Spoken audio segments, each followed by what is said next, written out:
July 19th, 2025. Grizzly bear mauls 42-year-old park ranger in 7 minutes outside Yellowstone. The morning sun cast long shadows through the lodgepole pines as Thomas Mitchell Keegan adjusted his radio one final time before stepping out of the government-issued Ford Ranger. The digital clock on the dashboard read 6:47 a.m. and the temperature gauge showed 38 degrees Fahrenheit. Thomas had been a park ranger for 18 years. 12 of them spent in the greater Yellowstone ecosystem, and he knew that mornings like this one carried both promise and peril. The air was crisp enough to see his breath, but warm enough that the bears would be actively foraging after the long winter months. His partner, Officer Daniel Marcus Ruiz, emerged from the passenger side, his boots crunching on the frost-covered pine needles that carpeted the forest floor along the western boundary of Yellowstone National Park. Thomas stood 6 feet 2 inches tall, with weathered hands that told the story of nearly 2 decades spent outdoors. His brown hair had begun showing streaks of grey at the temples, and his hazel eyes carried the kind of alertness that came from years of watching for wildlife in their natural habitat.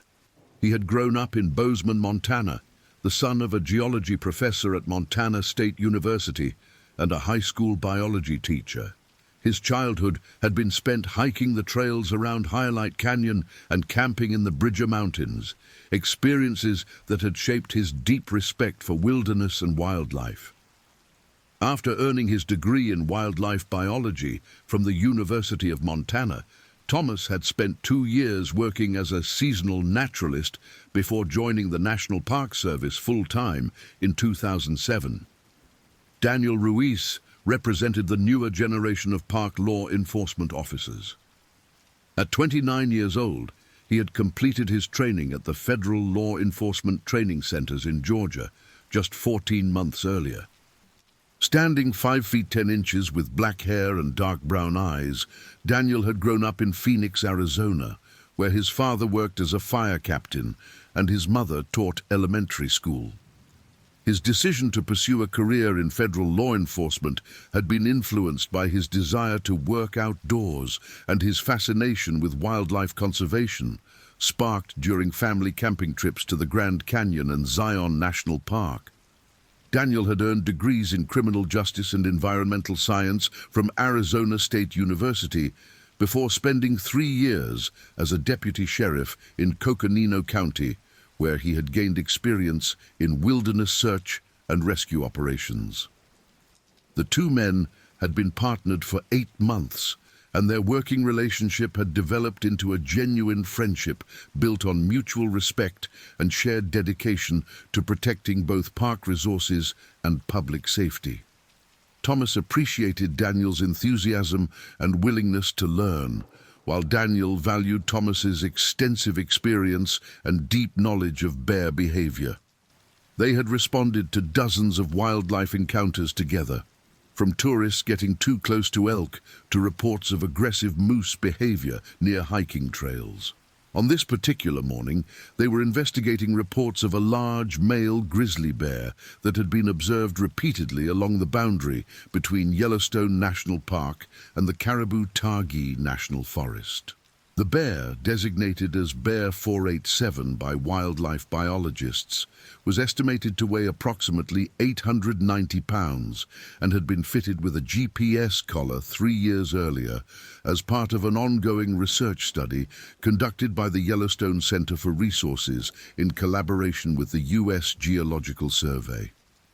The collar data showed that Bear 487 had been traveling in a roughly circular pattern over the past 6 days, covering an area of approximately 40 square miles in the region between West Yellowstone, Montana, and the park's western entrance.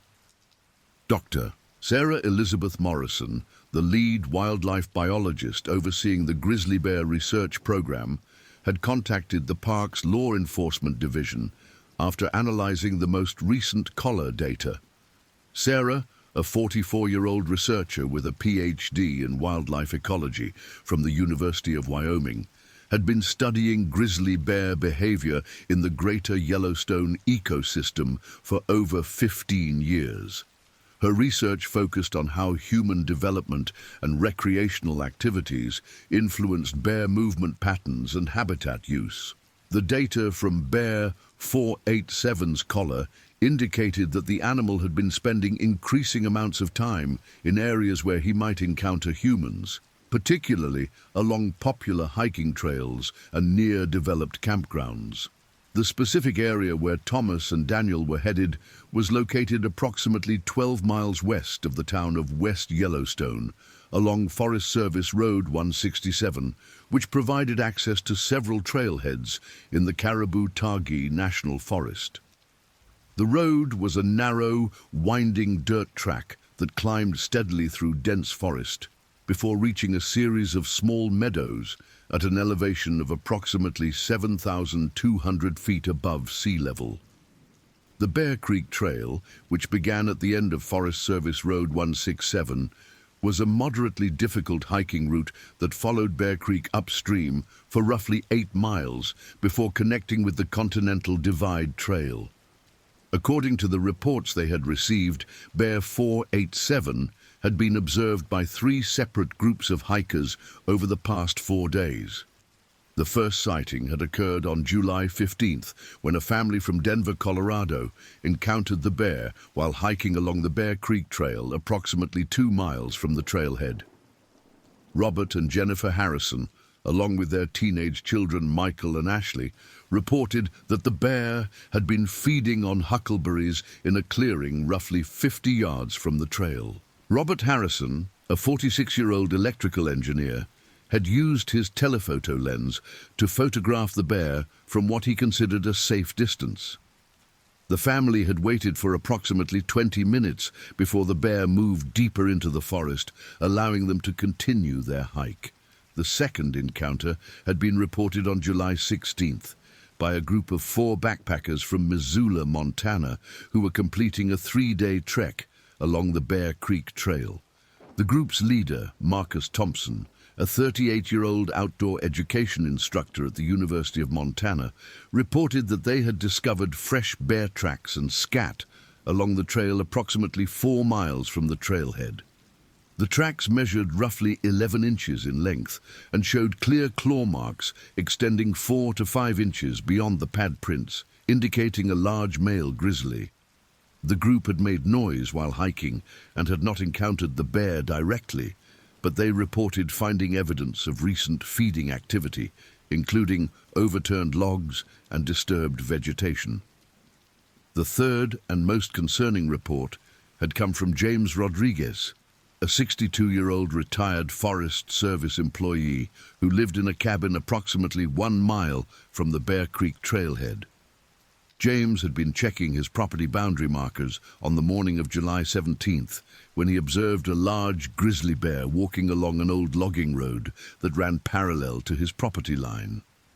James estimated that the bear was within 200 yards of his cabin and appeared to be investigating scent marks left by his 2 dogs, which he kept in a fenced area behind his residence. James had extensive experience with bears from his 30-year career with the Forest Service, and he was concerned by the bear's apparent lack of fear regarding human presence and human structures. Based on these reports and the collar data showing that Bear 487 was spending increasing amounts of time in the area, park officials had decided to conduct a field investigation to assess the situation and determine whether any management actions were necessary. Thomas and Daniel had been assigned to locate the bear, observe its behavior, and document its activities. They were also tasked with checking the popular hiking trails in the area for signs of recent bear activity and posting warning signs if necessary. The morning's investigation plan called for the 2 officers to hike approximately 6 miles of the Bear Creek Trail, paying particular attention to areas where bears were likely to forage during the early morning hours. They would also investigate the old logging roads in the area, as these provided convenient travel corridors for large wildlife and were often used by bears moving between feeding areas. Their route would take them through a variety of habitats, including dense forest, small meadows, and riparian areas along Bear Creek, where bears often searched for aquatic insects and small fish. Thomas checked his equipment one final time before beginning the hike. He carried a Motorola XTS 3000 radio programmed with both Park Service and Forest Service frequencies, a Garmin GPS unit loaded with detailed topographic maps of the area, and a Nikon D850 camera with a 200 to 400 mm telephoto lens for documenting any wildlife encounters. His duty belt held pepper spray, handcuffs, and his service weapon, a Smith & Wesson M and P40. In his day pack, he carried binoculars, a first aid kit, emergency shelter, water, and high-energy snacks. Daniel carried similar equipment, including his own radio, GPS unit, and camera. Both men wore the standard Park Service law enforcement uniform, consisting of dark green shirts, grey pants, and black boots, with bulletproof vests worn beneath their shirts. The temperature had risen to 42 degrees by 7:15 a.m. when they began hiking along the Bear Creek Trail. The trail was well maintained but challenging, with an elevation gain of approximately 1,200 feet over the first 4 miles. The path wound through dense stands of lodgepole pine, Engelmann spruce, and subalpine fir, with occasional openings that provided views of the surrounding mountains. Bear Creek ran parallel to the trail for most of its length, and the sound of rushing water was a constant companion as they climbed steadily upward. Daniel walked approximately 10 feet behind Thomas, both men moving quietly, but not attempting to completely silence their footsteps. Park Service protocol for bear country called for making enough noise to avoid surprising bears while still maintaining the ability to observe wildlife behavior naturally. They stopped frequently to examine the trail for tracks, scat, and other signs of recent animal activity. The soft earth along the creek showed abundant tracks from elk, deer, and moose, but they had not yet encountered any clear evidence of grizzly bear presence. After hiking for 45 minutes, they reached a small meadow approximately 2.5 miles from the trailhead, where the trail crossed Bear Creek via a wooden footbridge. Thomas called a halt to rest and drink water while examining the muddy areas around the creek for tracks. The GPS unit showed their elevation as 6,950 feet, and the morning temperature had climbed to 48 degrees. Daniel walked to the downstream side of the bridge and immediately called Thomas over to examine something he had discovered. In the soft mud along the creek bank, Daniel had found a set of fresh grizzly bear tracks that appeared to have been made within the past 12 to 18 hours. The tracks showed clearly defined toe pads and claw marks, with the front paw measuring approximately 10 inches in length and 7 inches in width. The rear paw tracks measured roughly 11 inches long and 6 inches wide. The stride length between tracks suggested a bear walking at a normal pace rather than running or charging. Thomas photographed the tracks from multiple angles, while Daniel used the GPS unit to record the exact coordinates. Following the tracks upstream for approximately 50 yards, they discovered additional evidence of bear activity. The animal had been feeding on service berries growing along the creek bank, and several bushes showed signs of recent browsing. Claw marks on a large aspen tree indicated where the bear had climbed approximately 8 feet off the ground, likely seeking additional berries or investigating bird nests. Fresh scat containing berry seeds and insect parts was located approximately 20 yards from the tree. Thomas radioed their findings to the park's dispatch center, providing the GPS coordinates and a detailed description of the sign they had discovered. The dispatcher, Carol Martinez, had been working for the Park Service for 12 years and was familiar with both officers. She confirmed that they should continue their investigation and reminded them to maintain regular radio contact. Carol also informed them that Dr. Morrison was monitoring Bear 487's GPS collar from her office and would provide updates if the animal's location changed significantly. The two officers continued hiking upstream, now moving with increased caution and maintaining constant awareness of their surroundings. The trail became steeper as it climbed through a series of switchbacks that led to another small meadow at approximately 7,100 feet elevation. Here, the forest opened up to reveal a clearing of roughly 3 acres surrounded by dense timber. Bear Creek meandered through the center of the meadow, creating several small pools and boggy areas where bears often searched for roots and aquatic insects. As they approached the edge of the clearing, Thomas held up his hand to signal Daniel to stop. Through his binoculars, Thomas had spotted movement in the tall grass near the far end of the meadow. The movement was too large and too deliberate to be anything other than a bear, and the dark brown coloration was consistent with a grizzly. Thomas whispered into his radio, informing dispatch that they had a visual contact with what appeared to be Bear 487. The bear was approximately 400 yards away, partially obscured by willows and tall grass as it fed along the creek. Through the telephoto lens of his camera, Thomas could see that the animal was indeed massive, with the distinctive shoulder hump and dished face profile that characterized mature male grizzly bears. The bear appeared to be focused entirely on foraging and showed no indication that it had detected the presence of the 2 officers. For the next 25 minutes, Thomas and Daniel observed the bear from their concealed position at the edge of the meadow. Thomas documented the animal's behavior with photographs and detailed notes, while Daniel maintained radio contact with dispatch and monitored their GPS location. The bear's activities appeared entirely normal for a grizzly foraging in quality habitat during the peak summer feeding season. It moved methodically through the meadow, spending several minutes investigating each area before moving on to the next feeding opportunity. Dr. Morrison's voice came through the radio at 8:42 a.m., confirming that the GPS collar data showed Bear 487 in the exact location where Thomas and Daniel were observing the animal.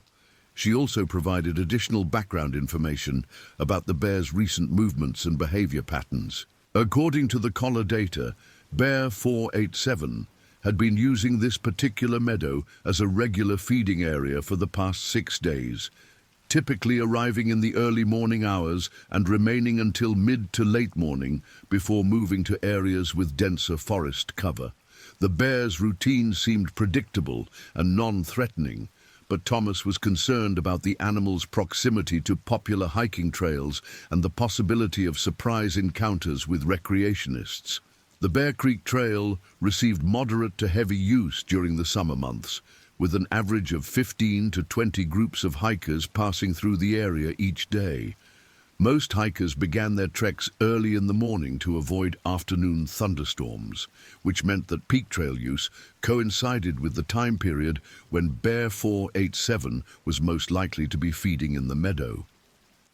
As they continued their observation, the bear began moving in their general direction, though it appeared to be following the creek rather than approaching them intentionally. Thomas decided that they should begin a slow retreat to maintain a safe distance while continuing to monitor the animal's behavior. Park Service protocols called for maintaining a minimum distance of 300 yards from grizzly bears whenever possible, and the bear's current trajectory would bring it within 200 yards of their position within the next 10 to 15 minutes. The 2 officers began moving carefully back along the trail, stopping frequently to check the bear's location and ensure that their retreat was not triggering any changes in the animal's behavior. They had traveled approximately 200 yards when Daniel noticed that the bear had stopped feeding and was now standing motionless near the center of the meadow. Through binoculars, they could see that the animal had raised its head and appeared to be testing the air with its nose. Bears possess an extraordinary sense of smell, estimated to be 7 times more sensitive than that of domestic dogs and far superior to human olfactory capabilities. A grizzly bear can detect human scent from distances of several miles under favorable wind conditions, and can distinguish between different individuals based on their unique scent signatures. The morning breeze had been blowing from the west, carrying the officer's scent away from the bear, but wind patterns in mountainous terrain can change quickly and unpredictably.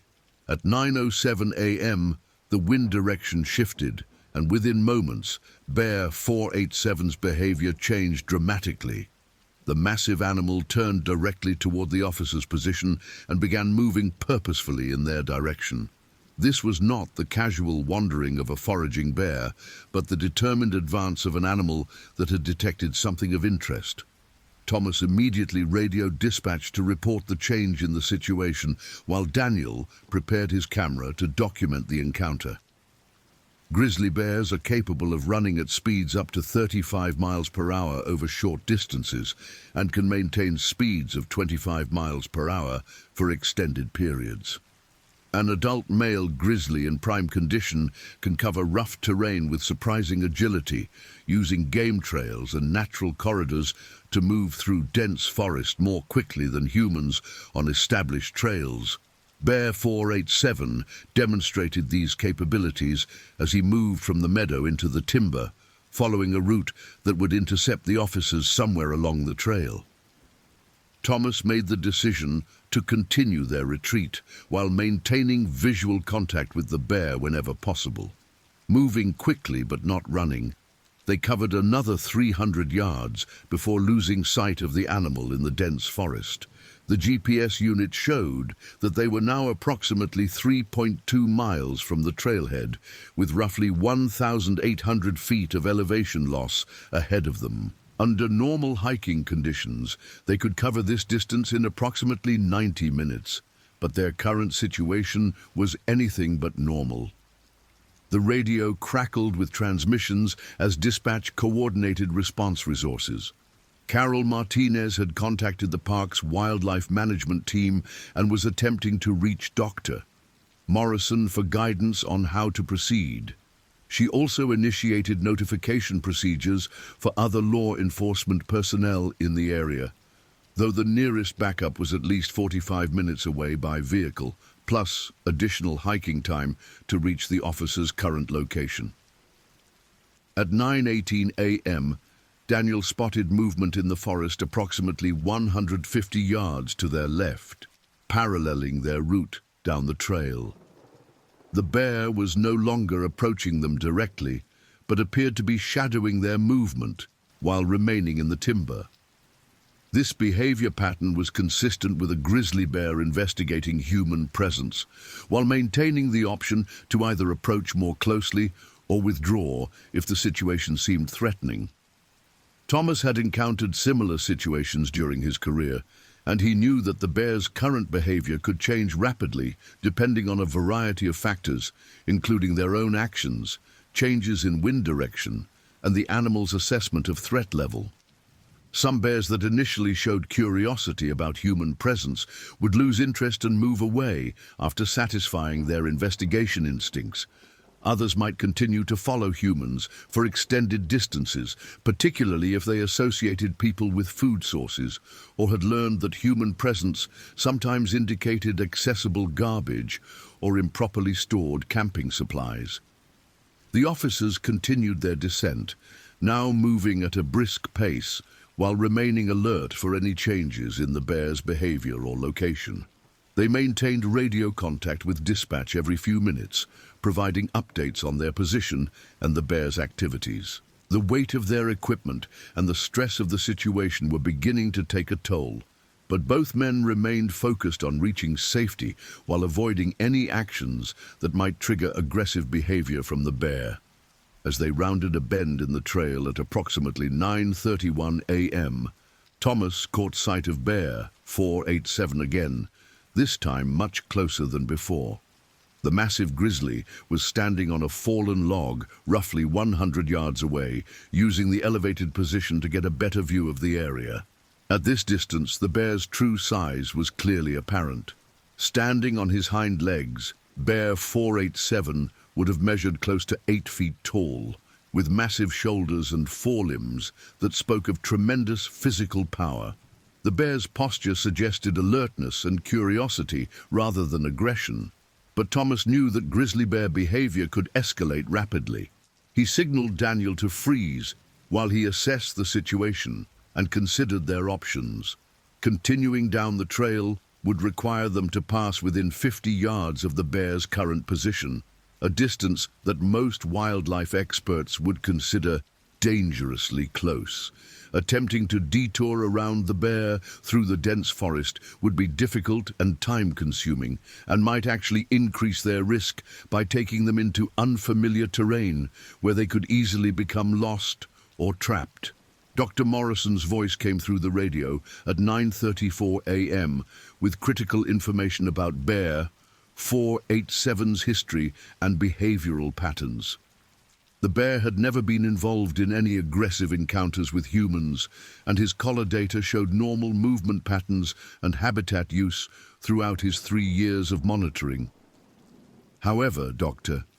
Morrison also noted that the bear was now 12 years old, approaching the age when male grizzlies often became more territorial and less predictable in their interactions with humans.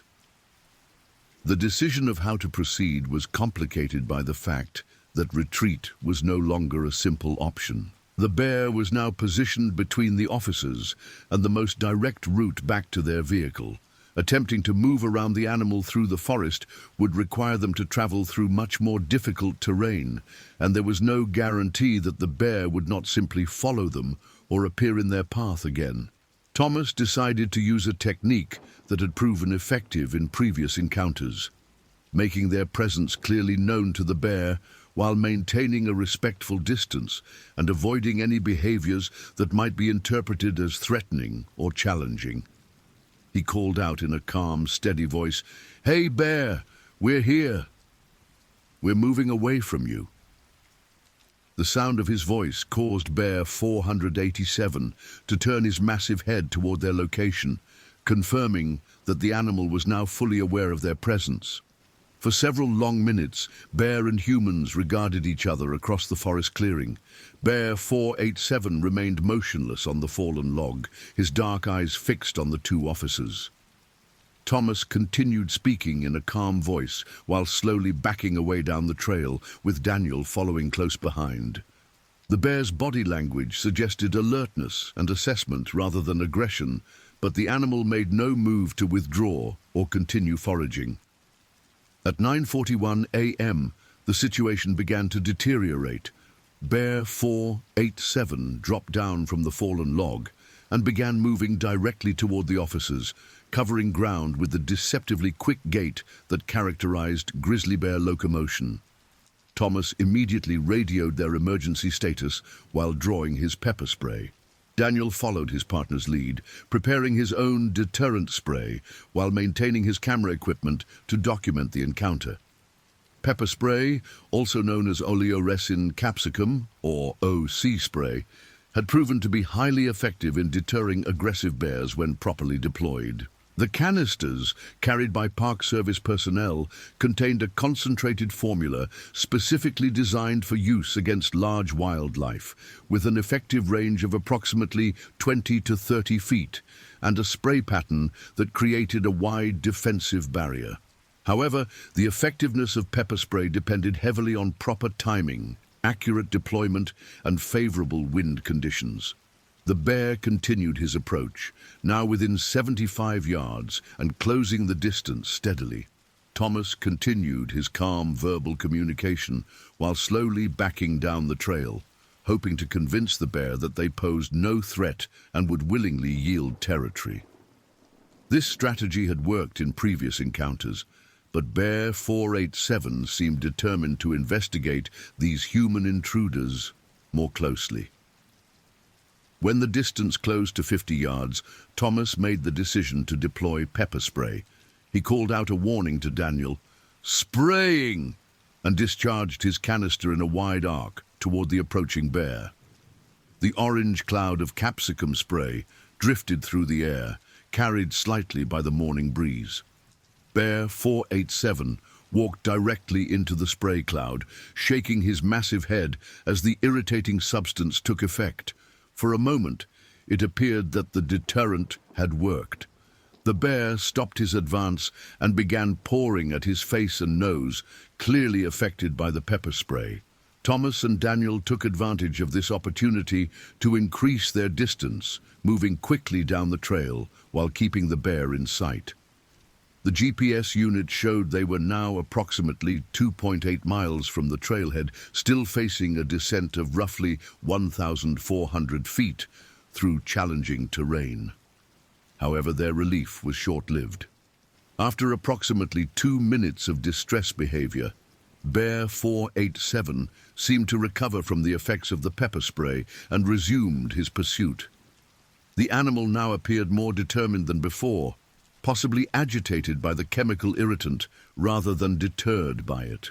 Wildlife biologists had documented cases where pepper spray failed to stop determined bears, particularly large males during the peak feeding season when they were focused on building fat reserves for winter hibernation. The failure of the pepper spray to provide more than temporary deterrence placed Thomas and Daniel in an increasingly dangerous situation. They were still miles from safety, traveling through difficult terrain with a massive grizzly bear actively pursuing them. Radio communication with dispatch confirmed that backup personnel were en route but would not arrive for at least 30 to 40 minutes. The officers would need to rely on their training, experience, and available equipment to manage the situation until help arrived. At 9:47 a.m., Bear 487 resumed his approach, this time moving with what appeared to be increased determination. The bear was no longer showing the cautious, investigative behavior of earlier in the encounter, but was advancing steadily with what wildlife experts would recognize as predatory behavior patterns. Thomas realized that they were facing a critical decision point: continue retreating and hope to reach safety, or take more aggressive defensive measures to stop the bear's advance. The terrain ahead offered few advantages for the officers.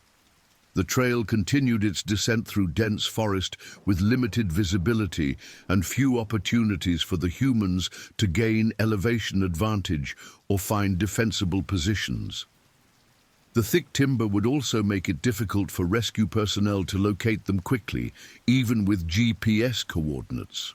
Thomas began looking for alternative routes or defensive positions while continuing to monitor the bear's approach.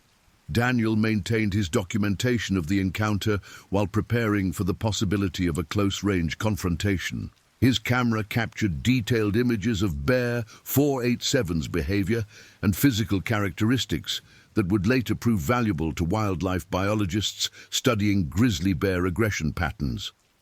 However, the academic value of this documentation provided little comfort as the massive predator continued closing the distance between them.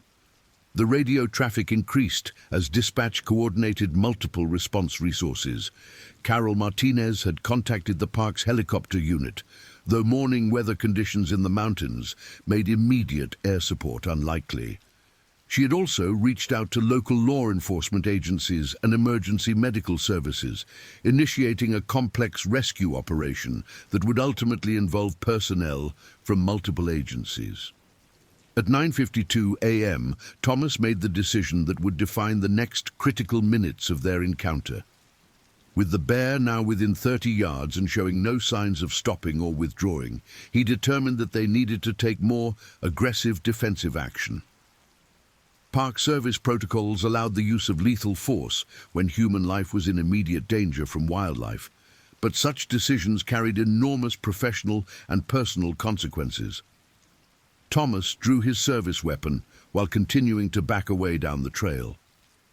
The Smith & Wesson M&P 40 carried 15 rounds of .40 S&W ammunition, a cartridge that was effective against human targets but only marginally adequate for stopping a charging grizzly bear.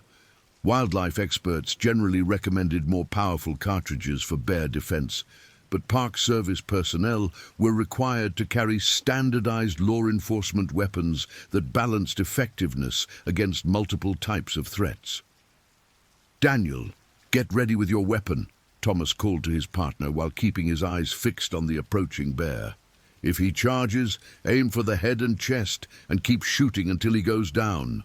Daniel acknowledged the instruction while drawing his own pistol, a feeling of unreality washing over him as he prepared for what might be his first use of deadly force in the line of duty. Bear 487 continued his advance, now close enough that the officers could hear his breathing and see the individual hairs on his massive form. The bear's gait remained steady and purposeful, showing none of the warning behaviors that typically preceded a defensive charge. His ears were not laid back, his hackles were not raised, and he was not making vocalizations or jaw-popping sounds that would indicate agitation or defensive posturing. This behavioral pattern was consistent with predatory rather than defensive aggression, making the bear's intentions much more dangerous for the human targets. The distance closed to 20 yards at 9:54 a.m. Thomas centered his pistol sights on the bear's massive chest and began applying pressure to the trigger while continuing his backward movement down the trail. At this range, accuracy would be critical, as wounded grizzly bears were known to become even more dangerous and aggressive. The officers would need to place multiple shots in vital areas to have any hope of stopping an animal of Bear 487's size and determination. Suddenly, the bear's behavior changed again. Instead of continuing his direct approach, Bear 487 moved to his left, positioning himself between the officers and the main trail while forcing them toward a steep slope, covered with fallen logs and dense undergrowth. This maneuver demonstrated a level of tactical thinking that was both impressive and terrifying, suggesting that the bear was not simply following instinctive predatory patterns, but was actively problem-solving to corner his intended targets. Thomas realized that they were being herded into increasingly disadvantageous terrain. The slope to their right was too steep to climb quickly, and the dense undergrowth would make rapid movement impossible. If they allowed the bear to continue forcing them in this direction, they would soon find themselves trapped with no escape route. The decision to use lethal force was no longer a question of last resort, but a tactical necessity to prevent a potentially fatal tactical disadvantage. At 9:56 a.m., with the bear now 15 yards away and continuing to angle them toward the steep slope, Thomas made the decision to engage. "Shooting!" he called to Daniel, and opened fire with his service weapon. The first shot struck Bear 487 in the upper chest, producing a visible impact that caused the animal to stumble but did not stop his advance. Thomas continued firing, placing additional rounds in the bear's chest and shoulder area, while Daniel engaged from a position several yards to his left. The sound of gunfire echoed through the forest as both officers emptied their magazines into the charging bear. Several rounds found their mark, but Bear 487's massive size and thick hide absorbed the impacts without immediately incapacitating him. The bear continued forward, now clearly wounded and increasingly aggressive, closing the distance to less than 10 yards before the officers' combined fire finally began to take effect.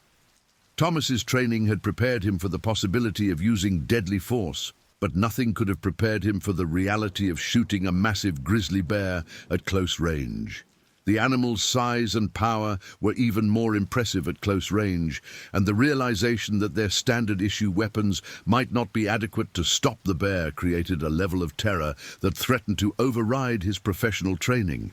As his ammunition ran low, Thomas began his reload procedure while Daniel continued engaging the bear. The reload process, which took only seconds under normal circumstances, seemed to take an eternity as Bear 487 continued his advance despite multiple gunshot wounds. Thomas could see blood on the animal's chest and shoulder, but the bear showed no signs of slowing down or losing his determination to reach them. The final phase of the encounter began at exactly 9:58 a.m. when Bear 487, now within 5 yards of the officers and bleeding from multiple gunshot wounds, made his final charge. The massive grizzly covered the remaining distance in less than 2 seconds, moving with a speed and agility that seemed impossible for such a large animal. Thomas completed his reload and fired 3 more shots into the bear's head and neck area, while Daniel attempted to move to a flanking position to continue his own engagement. Bear 487's momentum carried him directly into Thomas, knocking the ranger backward off the trail and down the steep slope they had been trying to avoid. The impact was tremendous, with the bear's 890-pound mass striking Thomas with the force of a small vehicle. Thomas's radio, GPS unit and camera were scattered as he tumbled down the slope with the wounded but still living grizzly bear on top of him. Daniel watched in horror as his partner disappeared into the dense undergrowth with the bear. The sounds of the struggle clearly audible, but the participants hidden from view by the thick vegetation. He immediately radioed their emergency status while attempting to find a route down the slope to assist Thomas. The terrain was treacherous with loose rocks, fallen logs, and steep drops that made rapid movement extremely dangerous. The struggle between Thomas and Bear 487 lasted approximately 90 seconds, though it seemed much longer to both participants. The bear, wounded but still possessing tremendous strength, used his claws and teeth in an attempt to disable his attacker. Thomas, trapped beneath the massive animal and unable to use his weapons effectively, fought desperately to protect his vital areas while calling for help. Bear 487's claws, measuring up to 4 inches in length and designed for digging and climbing, inflicted severe lacerations on Thomas's arms, shoulders and back as the ranger attempted to shield his head and neck. The bear's teeth, designed for crushing bones and tearing flesh, caused additional injuries to Thomas's left shoulder and upper arm. However, the multiple gunshot wounds were taking their toll on the massive grizzly, and his attacks were becoming less coordinated and powerful.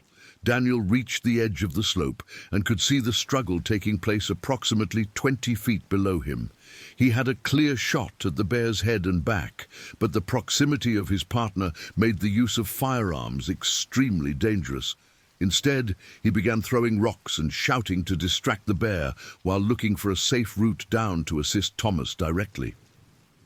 At 10 a.m., exactly 7 minutes after the initial escalation of the encounter, Bear 487's injuries finally overcame his determination. The massive grizzly collapsed on top of Thomas, his breathing becoming labored and irregular as blood loss and trauma took their final toll. Thomas, still conscious but severely injured, managed to push himself partially out from under the dying bear while calling weakly for assistance. Daniel carefully made his way down the slope, using trees and rocks for handholds, while keeping his weapon ready in case the bear was still capable of movement. When he reached Thomas, he quickly assessed his partner's injuries while radioing their exact location and the urgent need for medical evacuation. Thomas was conscious and alert, but bleeding heavily from multiple lacerations and showing signs of shock. The immediate priority was controlling Thomas's bleeding and treating him for traumatic shock while awaiting the arrival of rescue personnel. Daniel used his first aid kit and emergency supplies to dress the most serious wounds, while maintaining radio contact with dispatch to coordinate the incoming rescue operation. The GPS coordinates of their location were transmitted repeatedly to ensure that rescue personnel could find them in the dense forest. Bear 487 died at approximately 10:03 a.m., his massive form finally still after the traumatic encounter. Daniel checked the animal carefully to ensure that it posed no further threat before turning his full attention to caring for his injured partner. Thomas's injuries were serious, but not immediately life-threatening, provided that medical care could be provided promptly. The sounds of approaching helicopters could be heard in the distance as multiple agencies responded to the emergency. The park's search and rescue team was approaching from the air, while ground personnel from several law enforcement agencies were hiking up the trail to provide additional assistance. Dr. Morrison had also left her office to respond to the scene, bringing specialized knowledge about Bear 487 and the circumstances that had led to the fatal encounter. As Daniel maintained his vigil over his injured partner and the massive carcass of Bear 487, he began to comprehend the full magnitude of what had just occurred. In the span of less than 4 hours, a routine wildlife investigation had escalated into a deadly force encounter that would have consequences extending far beyond the immediate participants. Thomas would face months of physical recovery and psychological counseling, while Daniel would need to process his own trauma from witnessing the attack and being unable to prevent his partner's injuries.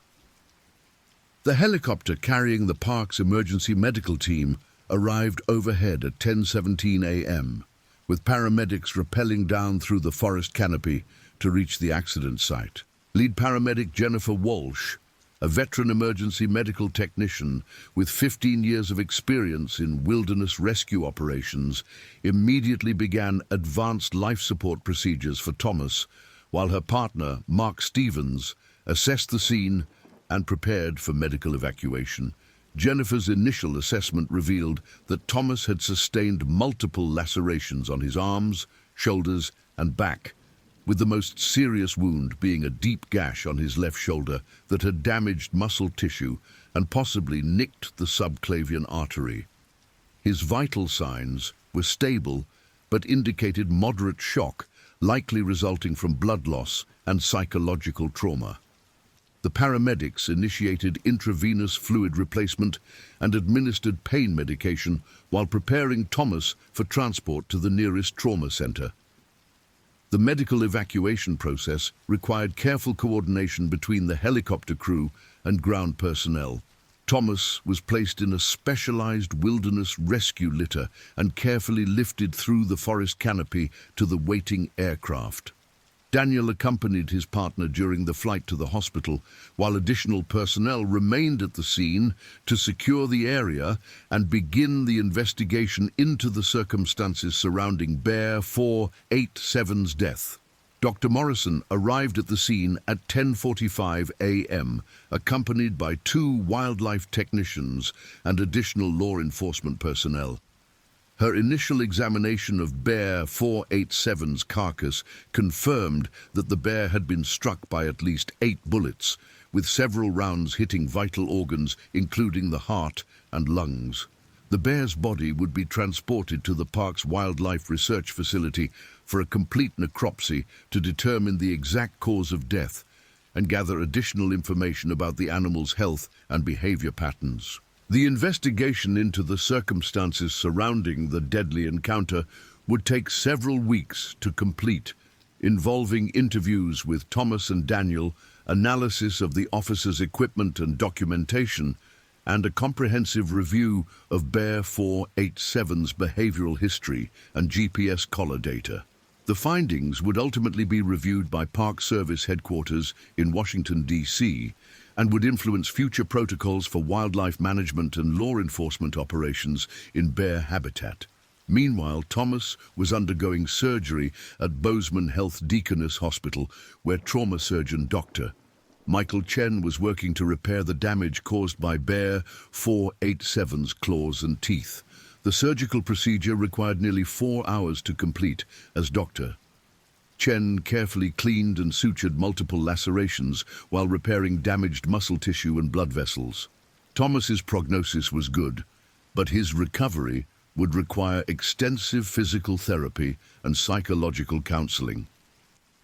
The news of the bear attack spread quickly through the local community and beyond, drawing attention from national media outlets and wildlife conservation organizations. The incident raised important questions about human-wildlife interactions in national parks and the challenges faced by law enforcement personnel working in areas with large predator populations. Environmental groups called for additional research into bear behavior and habitat management, while some local residents demanded more aggressive wildlife control measures to ensure public safety. Dr. Morrison's preliminary analysis of Bear 487's GPS collar data revealed that the bear's recent movement patterns had been consistent with normal grizzly behavior during the summer feeding season. The animal had shown no signs of aggressive behavior toward humans in the past, and had actually avoided areas with high levels of human activity throughout most of his monitored lifetime. The factors that led to the escalation of the July 19th encounter remained unclear and would require extensive investigation to understand fully. The psychological impact of the encounter affected not only Thomas and Daniel, but also their families, colleagues, and the broader Park Service community. Thomas's wife, Mary, a special education teacher at West Yellowstone Elementary School, took leave from her job to care for her husband during his recovery. Their two children, 16-year-old Emma and 14-year-old Jake, struggled to process their father's injuries and the realization that his job involved potentially life-threatening dangers. Daniel underwent mandatory counseling through the Park Service's Employee Assistance Program, working with Dr. Patricia Rodriguez, a psychologist who specialized in law enforcement trauma. The sessions focused on processing the emotional impact of witnessing his partner's attack and his own feelings of helplessness during the critical moments of the encounter. Daniel also participated in the investigation process, providing detailed statements about the sequence of events and the decisions that led to the use of deadly force. The necropsy of Bear 487's remains was conducted by Dr. James Mitchell, a wildlife veterinarian with extensive experience in examining bears that had been involved in human conflicts.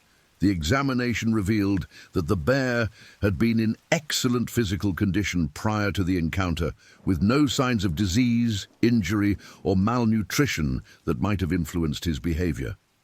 Tissue samples were sent to specialized laboratories for testing for rabies, encephalitis, and other conditions that could potentially cause aggressive behavior in wildlife.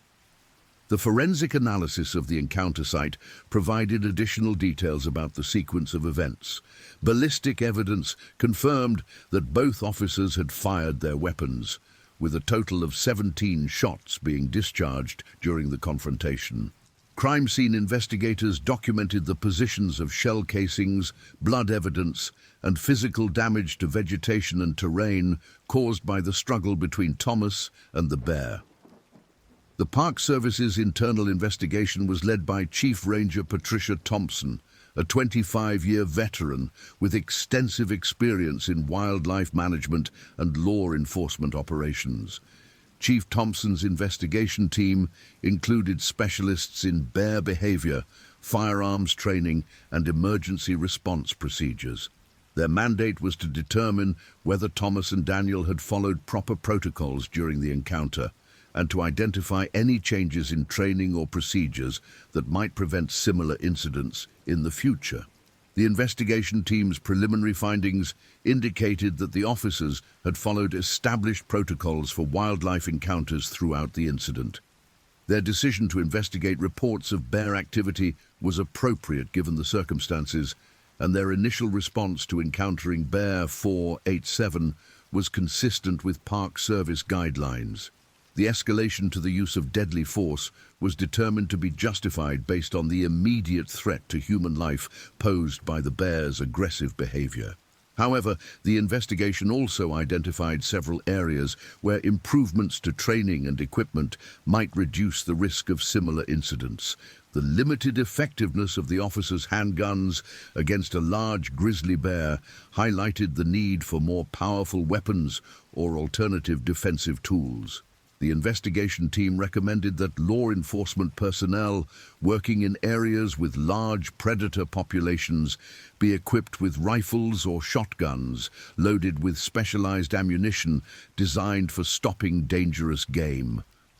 The media attention surrounding the incident brought both support and criticism for the Park Service's wildlife management policies. Conservationists argued that Bear 487's death represented a failure to adequately protect wildlife from human encroachment, while others maintained that the officer's safety had to take priority over wildlife conservation concerns. The debate reflected broader tensions between wilderness preservation and public safety that had been ongoing since the establishment of the national park system. Thomas's physical recovery progressed steadily through the summer months, though the psychological healing proved more challenging. He experienced nightmares and flashbacks related to the attack and struggled with anxiety about returning to field duties. His relationship with Mary was strained by the trauma, as both partners worked to process their emotions and fears about his dangerous profession.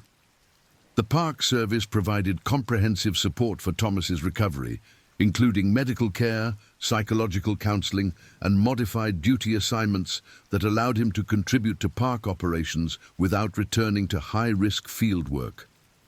Thomas was assigned to the park's visitor education program, where his experience and knowledge could be used to teach visitors about wildlife safety and appropriate behavior in bear habitat. Daniel's recovery followed a different trajectory, as he had not suffered physical injuries during the encounter. However, the psychological impact of witnessing his partner's attack and being unable to prevent it created lasting effects that influenced his career decisions and personal relationships. He ultimately requested a transfer to a different park unit, seeking a fresh start in an environment that did not carry daily reminders of the traumatic incident. Dr. Morrison's research into the circumstances surrounding Bear 487's aggressive behavior continued throughout the summer and fall months. Her analysis of the bear's GPS collar data revealed subtle changes in movement patterns during the weeks leading up to the attack, though the significance of these changes remained unclear. The bear had been spending increasing amounts of time in areas where human scent was present, suggesting that he may have been becoming habituated to human presence rather than avoiding it as most wild bears do. The broader implications of the July 19th incident extended beyond the immediate participants to influence wildlife management policies throughout the greater Yellowstone ecosystem. Park officials implemented new protocols for monitoring radio-collared bears, including more frequent data downloads and immediate notification procedures when bears spent extended periods in areas with high potential for human encounters. The training program for law enforcement personnel was also modified to include enhanced instruction in large predator behavior and the use of alternative defensive techniques. Officers began receiving training with more powerful weapons and non-lethal deterrents, including enhanced pepper spray formulations and noise-making devices that could be used to discourage wildlife approaches. The legal aspects of the incident were relatively straightforward, as the use of deadly force was clearly justified by the immediate threat to human life.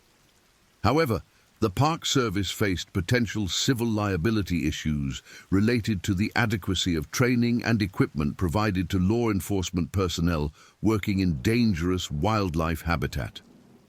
These concerns led to comprehensive reviews of personnel safety policies and insurance coverage for employees injured in the line of duty. The incident also prompted renewed debate about the role of lethal force in wildlife management. Environmental groups argued that non-lethal alternatives should always be attempted before resorting to killing wildlife, while law enforcement organizations maintained that officer safety had to be the primary consideration in life-threatening situations. The debate reflected fundamental differences in philosophy about the relationship between humans and wildlife in preserved natural areas. As autumn arrived in the greater Yellowstone ecosystem, the immediate crisis surrounding the July 19th incident began to fade from public attention. However, the long-term consequences continued to unfold for all of the individuals and institutions involved. Thomas faced ongoing challenges in his physical and psychological recovery, while Daniel struggled with career decisions and the lasting effects of witnessing traumatic violence. The Park Service implemented new policies and procedures based on lessons learned from the incident, while researchers like Dr. Morrison continued their efforts to understand the complex factors that influence human-wildlife interactions in national parks. The death of Bear 487 represented not only the loss of a magnificent wild animal, but also a reminder of the inherent dangers faced by those who work to protect and manage our remaining wilderness areas. The investigation's final report, completed in November 2025, concluded that the incident had been unavoidable given the circumstances and the behavior exhibited by Bear 487. The report recommended several changes to improve officer safety and wildlife management procedures, while acknowledging that the inherent unpredictability of wildlife behavior made it impossible to eliminate all risks associated with working in natural areas. The families of both officers received support from the Park Service and the broader law enforcement community throughout their recovery process. Mary Keegan became an advocate for improved safety equipment and training for Park Service personnel, while Daniel Ruiz's parents traveled from Arizona to support their son through his transfer process and career transition. The memory of Bear 487 lived on in the research conducted by Dr. Morrison and her colleagues as they worked to understand the factors that had led to the tragic encounter. The Bear's GPS collar data provided valuable insights into grizzly behavior patterns, while tissue samples from the necropsy contributed to ongoing studies of bear health and genetics in the greater Yellowstone ecosystem. The July 19th incident became a case study used in training programs for law enforcement and wildlife management personnel throughout the National Park Service. The detailed documentation provided by Thomas and Daniel, along with the comprehensive investigation that followed, created a valuable resource for understanding how wildlife encounters can escalate to life-threatening situations and how such incidents can be managed more effectively in the future. As winter arrived in the mountains surrounding Yellowstone National Park, the site of the encounter was buried under several feet of snow, returning to the peaceful wilderness condition that had existed before that fateful morning. The forest showed no permanent scars from the violence that had occurred there, though the impact on the human participants would last for years to come. The broader questions raised by the incident continued to challenge wildlife managers, law enforcement officials, and conservationists throughout the region. How could the competing needs of wildlife conservation and human safety be balanced in areas where both humans and large predators shared the same habitat? What level of risk was acceptable for personnel working in wilderness areas? How could technology and improved training reduce the likelihood of similar tragedies in the future? These questions had no easy answers, but the legacy of Bear 487 and the events of July 19th, 2025 ensured that they would continue to be addressed by future generations of wildlife professionals. The incident served as a sobering reminder that wilderness areas remained wild places where the ancient dynamics between predator and prey could still play out with deadly consequences.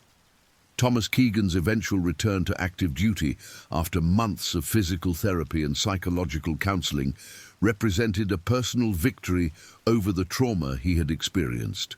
His continued service in the National Park Service, despite the physical and emotional scars he carried, demonstrated the dedication of those who choose to protect our nation's natural treasures.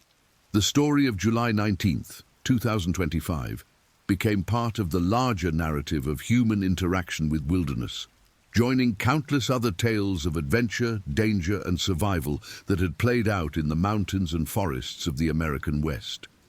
It served as both a tragedy and a testament to the courage of those who work to maintain the delicate balance between preservation and public safety in our national parks.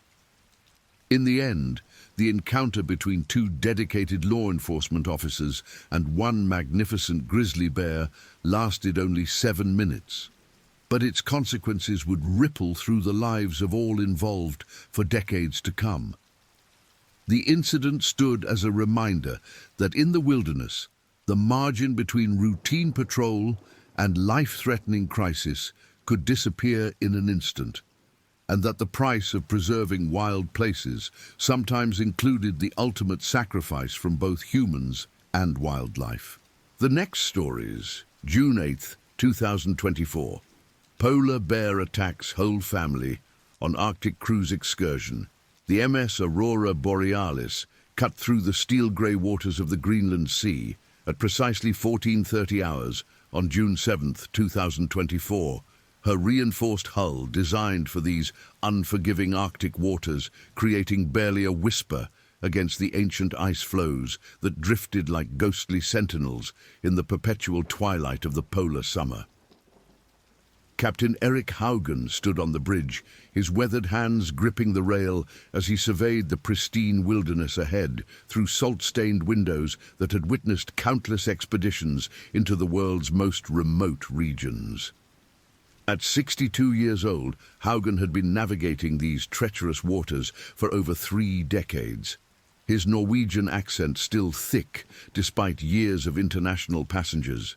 His blue eyes sharp as Arctic steel as they tracked the movement of ice formations that could crush his 400-foot expedition vessel like an eggshell if he miscalculated even slightly. The ship carried 147 passengers and 63 crew members on what Arctic Adventures Ltd. Marketed as the ultimate Svalbard experience, a 14-day journey that promised encounters with polar bears, Arctic foxes, walruses, and the stark beauty of one of Earth's last truly wild frontiers. The passenger manifest read like a cross-section of affluent adventure seekers from around the globe. Retired professors from German universities, tech executives from Silicon Valley taking sabbaticals, photographers from National Geographic assignments, and families wealthy enough to afford the $15,000 per person price tag for what many considered a once-in-a-lifetime experience into the Arctic Circle. Among these passengers, the Collins family from Portland, Oregon, occupied Suite 247 on the starboard side of Deck C. Mark Collins, 43 years old, stood 6 feet 2 inches with prematurely grey hair that he kept meticulously styled even in the harsh Arctic environment. His athletic build maintained through religious adherence to CrossFit routines and weekend hiking expeditions in the Cascade Mountains. His wife Jennifer, 41, possessed the kind of understated elegance that came from years of yoga practice and expensive skincare routines, her shoulder-length auburn hair catching the midnight sun through their suite's panoramic windows as she unpacked their carefully planned Arctic expedition gear. Their children, Leah and Marcus, ages 10 and 7 respectively, had been counting down the days to this adventure for months, their young minds filled with images of massive polar bears and endless ice fields that existed nowhere else on Earth.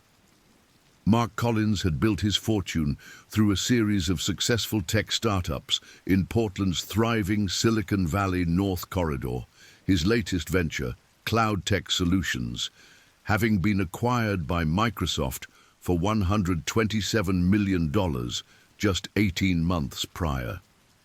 The Arctic cruise represented both a celebration of their financial success and what Mark privately hoped would be a bonding experience for a family that had grown distant during his years of 18-hour workdays and constant business travel. Jennifer, a former pediatric nurse who had left her career to raise their children, had been the one to suggest the Arctic expedition after reading about it in Travel Plus Leisure magazine during a particularly difficult period in their marriage when Mark's obsession with work had created an emotional chasm between them that seemed to widen with each missed dinner, each weekend spent in the office, each vacation interrupted by emergency conference calls. 10-year-old Leah Collins possessed her mother's graceful features, but her father's determined spirit. Her long blonde hair typically braided down her back, her green eyes bright with curiosity about the natural world that surrounded their privileged lives in Portland's West Hills. She excelled in school, particularly in science and mathematics, and had been fascinated by polar bears since a class project on endangered species had introduced her to the complex ecosystem of the Arctic. Her younger brother Marcus, 7 years old with his father's dark hair and serious demeanor, struggled more with school but showed remarkable artistic talent. his backpack filled with sketchbooks and colored pencils that he used to document their journey with the observational skills of someone twice his age. The family had prepared meticulously for their Arctic adventure, spending over $8,000 on specialized cold weather gear from Patagonia, Arc'teryx, and Canada Goose, their luggage filled with merino wool base layers, insulated boots rated to -40 degrees Fahrenheit, and the kind of technical outerwear that could mean the difference between comfort and hypothermia in one of Earth's most hostile environments. Jennifer had researched every aspect of their itinerary, creating detailed packing lists and emergency procedures that she had printed out and laminated, her nursing background having instilled in her a deep appreciation for preparation and contingency planning that would prove both prescient and tragically inadequate for what lay ahead. Dr. Sarah Lindqvist, the ship's expedition leader and a renowned Arctic biologist from the University of Tromsø, had been conducting research in Svalbard for over 15 years, her expertise in polar bear behavior making her one of the most sought-after guides for high-end Arctic expeditions. At 39 years old, she possessed the kind of quiet competence that came from years of working in environments where a single mistake could prove fatal. Her slight frame deceptive, given her ability to handle a rifle with deadly accuracy and navigate terrain that would challenge even experienced mountaineers. She had completed her doctoral dissertation on polar bear hunting patterns and territorial behavior, publishing over 30 peer-reviewed papers on Arctic wildlife ecology, and had personally observed and catalogued the behavior of more than 200 individual polar bears during her career. The evening of June 7th found Dr. Lindqvist in the ship's main lecture hall, delivering her pre-landing briefing to the 89 passengers who had signed up for the shore excursion to Alkafjella, a dramatic cliff formation on the eastern coast of Spitsbergen Island that served as home to over 100,000 Brunnisches guillemots during the Arctic summer. The briefing room, with its panoramic windows and comfortable theater-style seating, buzzed with excitement as passengers checked their cameras and adjusted their expedition gear, the anticipation palpable as Dr. Lindqvist clicked through slides showing the towering basalt cliffs they would visit the following morning. Ladies and gentlemen, tomorrow's landing at Alkafjella represents one of the true highlights of our Arctic expedition, Dr. Lindqvist began, her accented English carrying the authority of someone who had led hundreds of such briefings. We will be using our Zodiac boats to approach cliffs that rise over 300 meters directly from the sea, home to one of the Arctic's most spectacular seabird colonies. However, I must emphasize that we are venturing into polar bear territory, and every precaution must be taken to ensure our safety and the protection of these magnificent predators. She clicked to a slide, showing a massive male polar bear, his cream-colored fur almost luminescent against the dark volcanic rock of Spitsbergen's coastline. Polar bears are the Arctic's apex predator, with adult males weighing up to 800 kilograms and possessing a bite force of over 1,200 pounds per square inch. They are incredibly intelligent, curious animals with an extraordinary sense of smell that can detect seals beneath 3 feet of snow from over a mile away. More importantly, for our purposes, they are completely unafraid of humans and view us as potential prey, particularly during the summer months when their traditional food sources become more scarce due to retreating sea ice. Mark Collins shifted uncomfortably in his seat, his protective instincts as a father warring with his desire to provide his children with this once-in-a-lifetime experience. He had done extensive research before booking the expedition, reading every available account of polar bear encounters and convincing himself that the professional guides and safety protocols would ensure their family's protection. The waiver he had signed ran to 12 pages of small print detailing every conceivable risk, from hypothermia to wildlife encounters. But like most tourists, he had focused on the adventure rather than the genuine dangers that made such waivers necessary. Dr. Lindqvist continued her briefing with the methodical precision that had kept her alive during 15 years of Arctic fieldwork. Our landing site tomorrow will be approximately 2.5 kilometers southeast of the main bird colony, on a gravel beach that provides the safest approach for our Zodiac boats. The terrain consists of loose scree and volcanic debris, with numerous hiding spots among the rock formations where polar bears might rest or hunt. We will establish a secure perimeter using our bear guards, armed with high-powered rifles and flare guns. But I want to emphasize that your safety depends on following our instructions without question or hesitation. She clicked to another slide showing the layout of their planned landing site, with GPS coordinates and detailed topographical information that most passengers barely glanced at, more interested in the promise of spectacular photographs than the technical details that could save their lives. Groups will be limited to no more than 12 people, with 2 armed guards for each group. You will remain within the designated safe zones at all times, marked by orange safety cones that we will establish upon landing. Any deviation from these zones, even by a few meters, could place you and your fellow passengers in extreme danger. Jennifer Collins raised her hand, her nursing background prompting her to ask about medical contingencies. Dr. Lindqvist, what medical facilities do we have available in case of an emergency, and how quickly could we evacuate someone if necessary? An excellent question, Doctor, Lindqvist replied, noting Jennifer's practical concern with approval. We carry a fully equipped medical bay with trauma surgery capabilities, staffed by Dr. James Morrison, who has extensive experience with cold weather injuries and wildlife trauma. However, I must be brutally honest with you.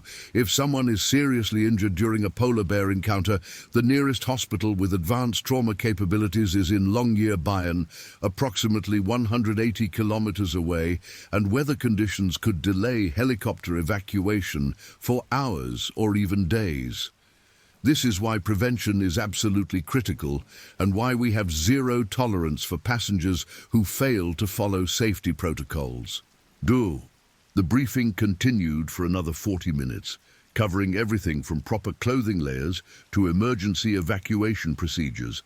But most passengers found their attention drifting to the spectacular scenery visible through the lecture hall's windows. The Arctic landscape possessed an otherworldly beauty that made it difficult to focus on the genuine dangers that lurked beneath its pristine surface.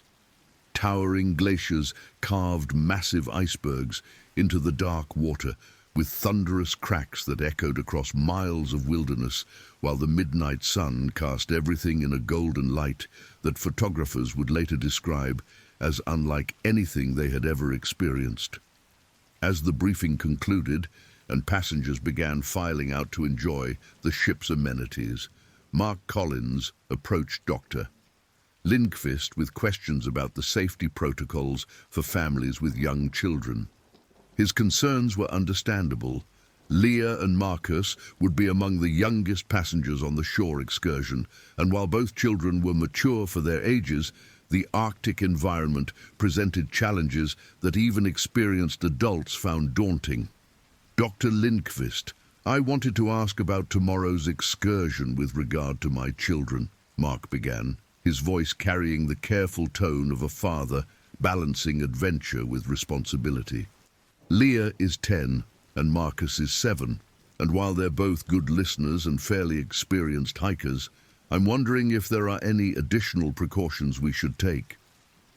Dr. Lindqvist studied the Collins family with the practiced eye of someone who had seen countless tourists underestimate the Arctic's dangers. Mark's expensive outdoor gear and confident demeanor suggested someone accustomed to adventure travel, while Jennifer's questions about medical contingencies indicated a practical mindset that Dr. Lindqvist appreciated. The children, dressed in miniature versions of their parents' technical clothing, appeared alert and well-behaved, though she noted the excitement in their eyes that could lead to impulsive decisions in dangerous situations. Mr. Collins, I appreciate your concern for your children's safety, she replied carefully. Children can participate in our shore excursions, but they must remain between their parents at all times, within arm's reach, and parents are fully responsible for ensuring compliance with all safety protocols. I must emphasize that polar bears move with incredible speed. They can cover 50 meters in less than 3 seconds. So there is no margin for error if a child becomes separated from the group or fails to follow immediate commands. She paused, considering how to convey the genuine severity of the risks without alarming the family unnecessarily. I've been leading Arctic expeditions for 15 years, and I've seen how quickly situations can deteriorate. Children often become distracted by wildlife or scenery, and in polar bear territory, a moment's inattention can have catastrophic consequences. If you have any doubt about your children's ability to follow instructions immediately and without question, I would strongly recommend that you consider remaining aboard the ship tomorrow. Mark and Jennifer exchanged glances, the weight of parental responsibility evident in their expressions. They had spent months planning this adventure, and the children had been looking forward to seeing polar bears in their natural habitat with an enthusiasm that had infected the entire family. The idea of missing one of the expedition's highlights felt like a betrayal of the experience they had invested so much in providing for their children. But Dr. Lindqvist's warnings carried the authority of genuine expertise. "We understand the risks," Jennifer said finally, her voice steady despite the anxiety she felt building in her chest. "Our children are well disciplined, and we'll make sure they stay close to us at all times. This is a once-in-a-lifetime opportunity for them to see the Arctic, and we believe the educational value outweighs the risks, especially with all your safety precautions in place." Dr. Lindqvist nodded, having heard similar assurances from hundreds of families over the years. Some had proven accurate, others had not, and she had learned to prepare for both possibilities while hoping for the best. "Very well. Please ensure your children understand that this is not a zoo or a nature preserve where animals are accustomed to human presence. We are visitors in one of the world's last truly wild places, where polar bears are the undisputed rulers, and our safety depends on respecting that reality." The evening passed peacefully as the MS Aurora Borealis continued her northward progress through increasingly spectacular scenery.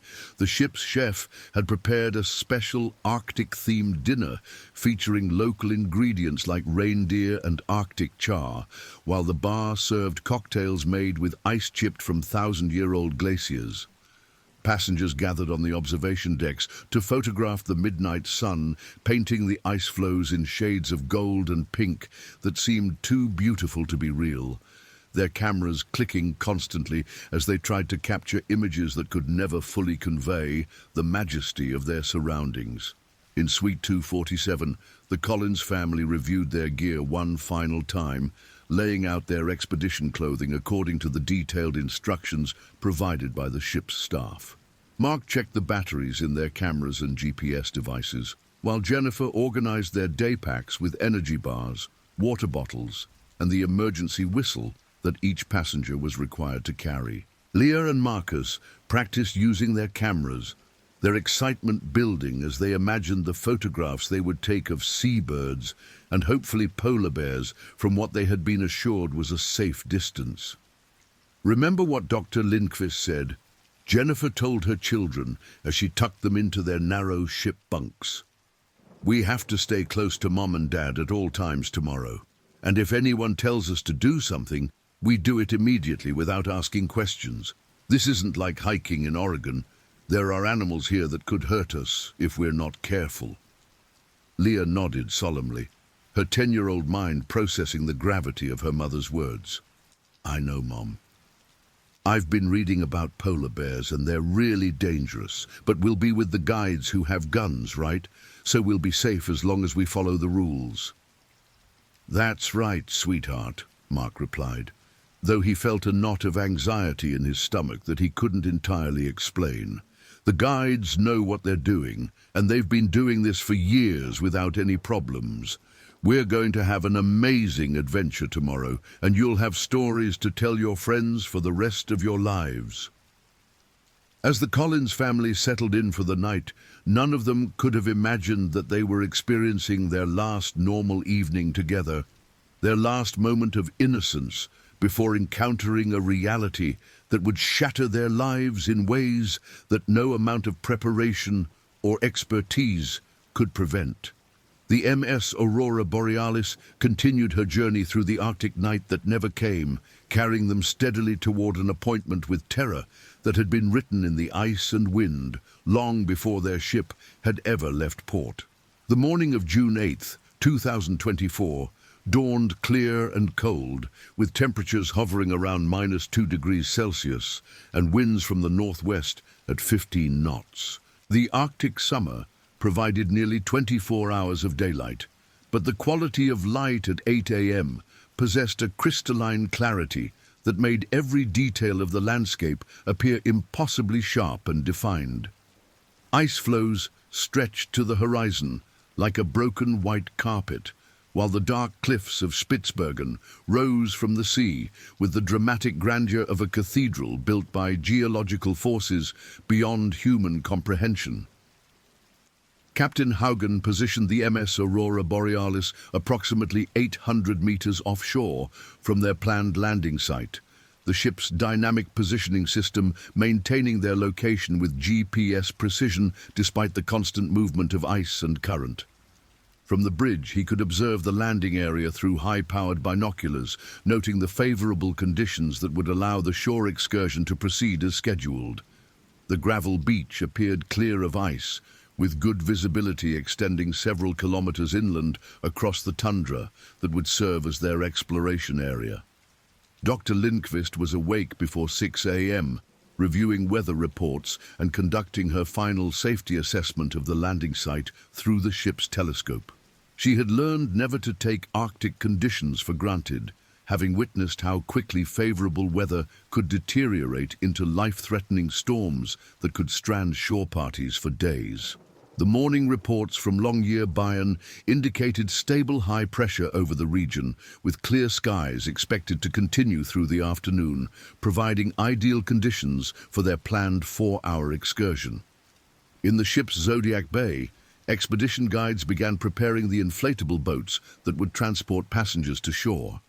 Each Zodiac could carry 12 passengers plus 2 crew members, their reinforced hulls and powerful outboard engines designed to handle the challenging conditions of Arctic waters. Safety equipment included emergency beacons, first aid kits, survival suits, and waterproof containers holding emergency shelter and food supplies that could sustain the boat's occupants for up to 72 hours if necessary.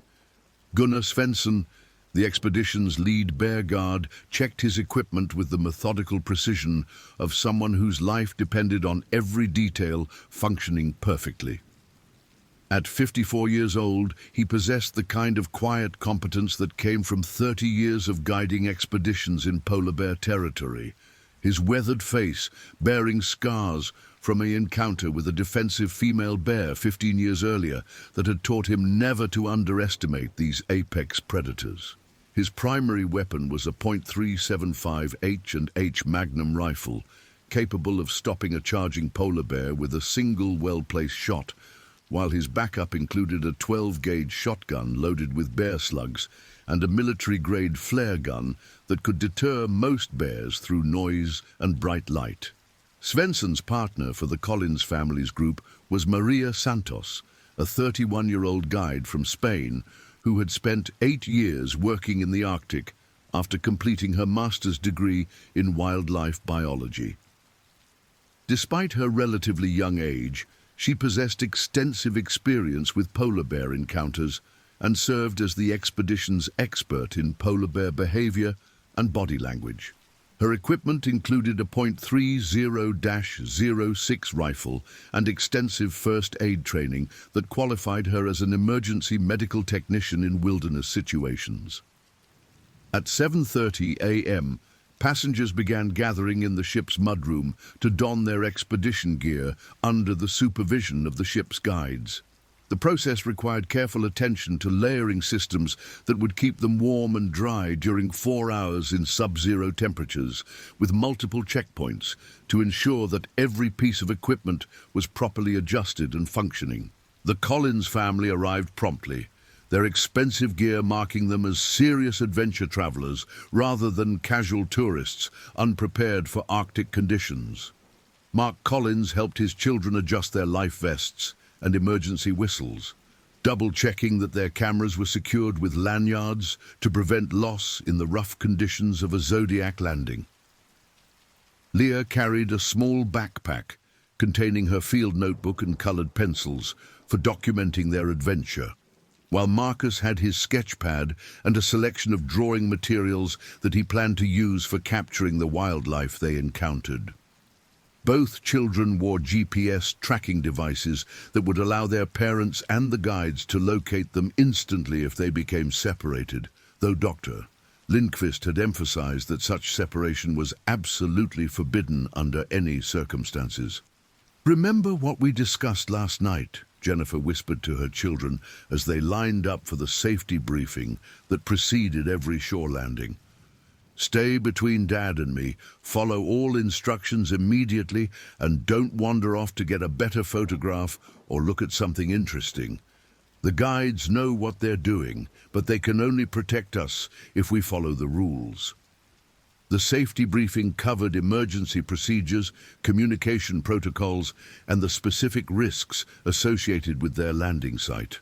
Dr. Lindqvist emphasized that polar bears could approach from any direction, often using terrain features to conceal their approach until they were dangerously close. Passengers were instructed to remain calm if a bear was sighted, avoid sudden movements that might trigger a defensive response, and trust the bear guards to manage any potentially dangerous situations. I want to emphasize once again that polar bears are not the cuddly creatures you might see in zoos or nature documentaries, Dr. Lindqvist stated, her voice carrying the authority of someone who had seen these predators in action. "They are hunting machines perfectly adapted to one of Earth's most hostile environments. They show no fear of humans and will investigate anything that interests them, including you. Our safety depends on maintaining proper distances and following instructions without hesitation." At 9:15 a.m., the first Zodiac boats began their journey to shore, loaded with passengers whose excitement was palpable despite the serious tone of the safety briefings.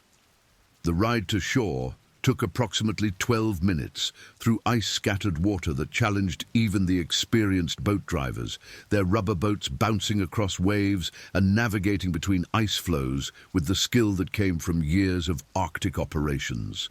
The Collins family rode in the third Zodiac, with Gunnar Svensson at the bow, scanning for wildlife, and Maria Santos managing the passengers with calm efficiency. The landing beach consisted of coarse volcanic gravel mixed with rounded stones polished by millennia of Arctic storms, the shoreline rising gradually toward a series of low ridges that provided excellent observation points for viewing the seabird colonies. Dr. Lindqvist had chosen this site carefully, balancing access to spectacular wildlife viewing with defensible terrain that would allow the bear guards to maintain visual control over a wide area. Orange safety cones marked the boundaries of their exploration area, approximately 400 meters inland and 800 meters along the shoreline, with armed guards positioned at strategic points to provide overlapping fields of fire. As passengers disembarked from their Zodiac boats, the silence of the Arctic environment struck them immediately. Unlike the familiar sounds of civilization that formed the background noise of their daily lives, the Arctic landscape possessed an almost supernatural quiet, broken only by the distant cries of seabirds and the occasional crack of shifting ice. The air carried scents that none of them had ever experienced. The clean, sharp smell of glacial ice mixed with the organic odor of guano from the massive bird colonies, and the faint but unmistakable musk that Gunnar Svensson recognized as the territorial marking of polar bears. The Collins family stayed close together as they followed the designated path marked by orange cones, their cameras busy documenting the spectacular scenery that surrounded them. Towering cliffs rose directly from the sea, their dark volcanic rock providing dramatic contrast to the white ice and pale blue sky that seemed to stretch forever in every direction.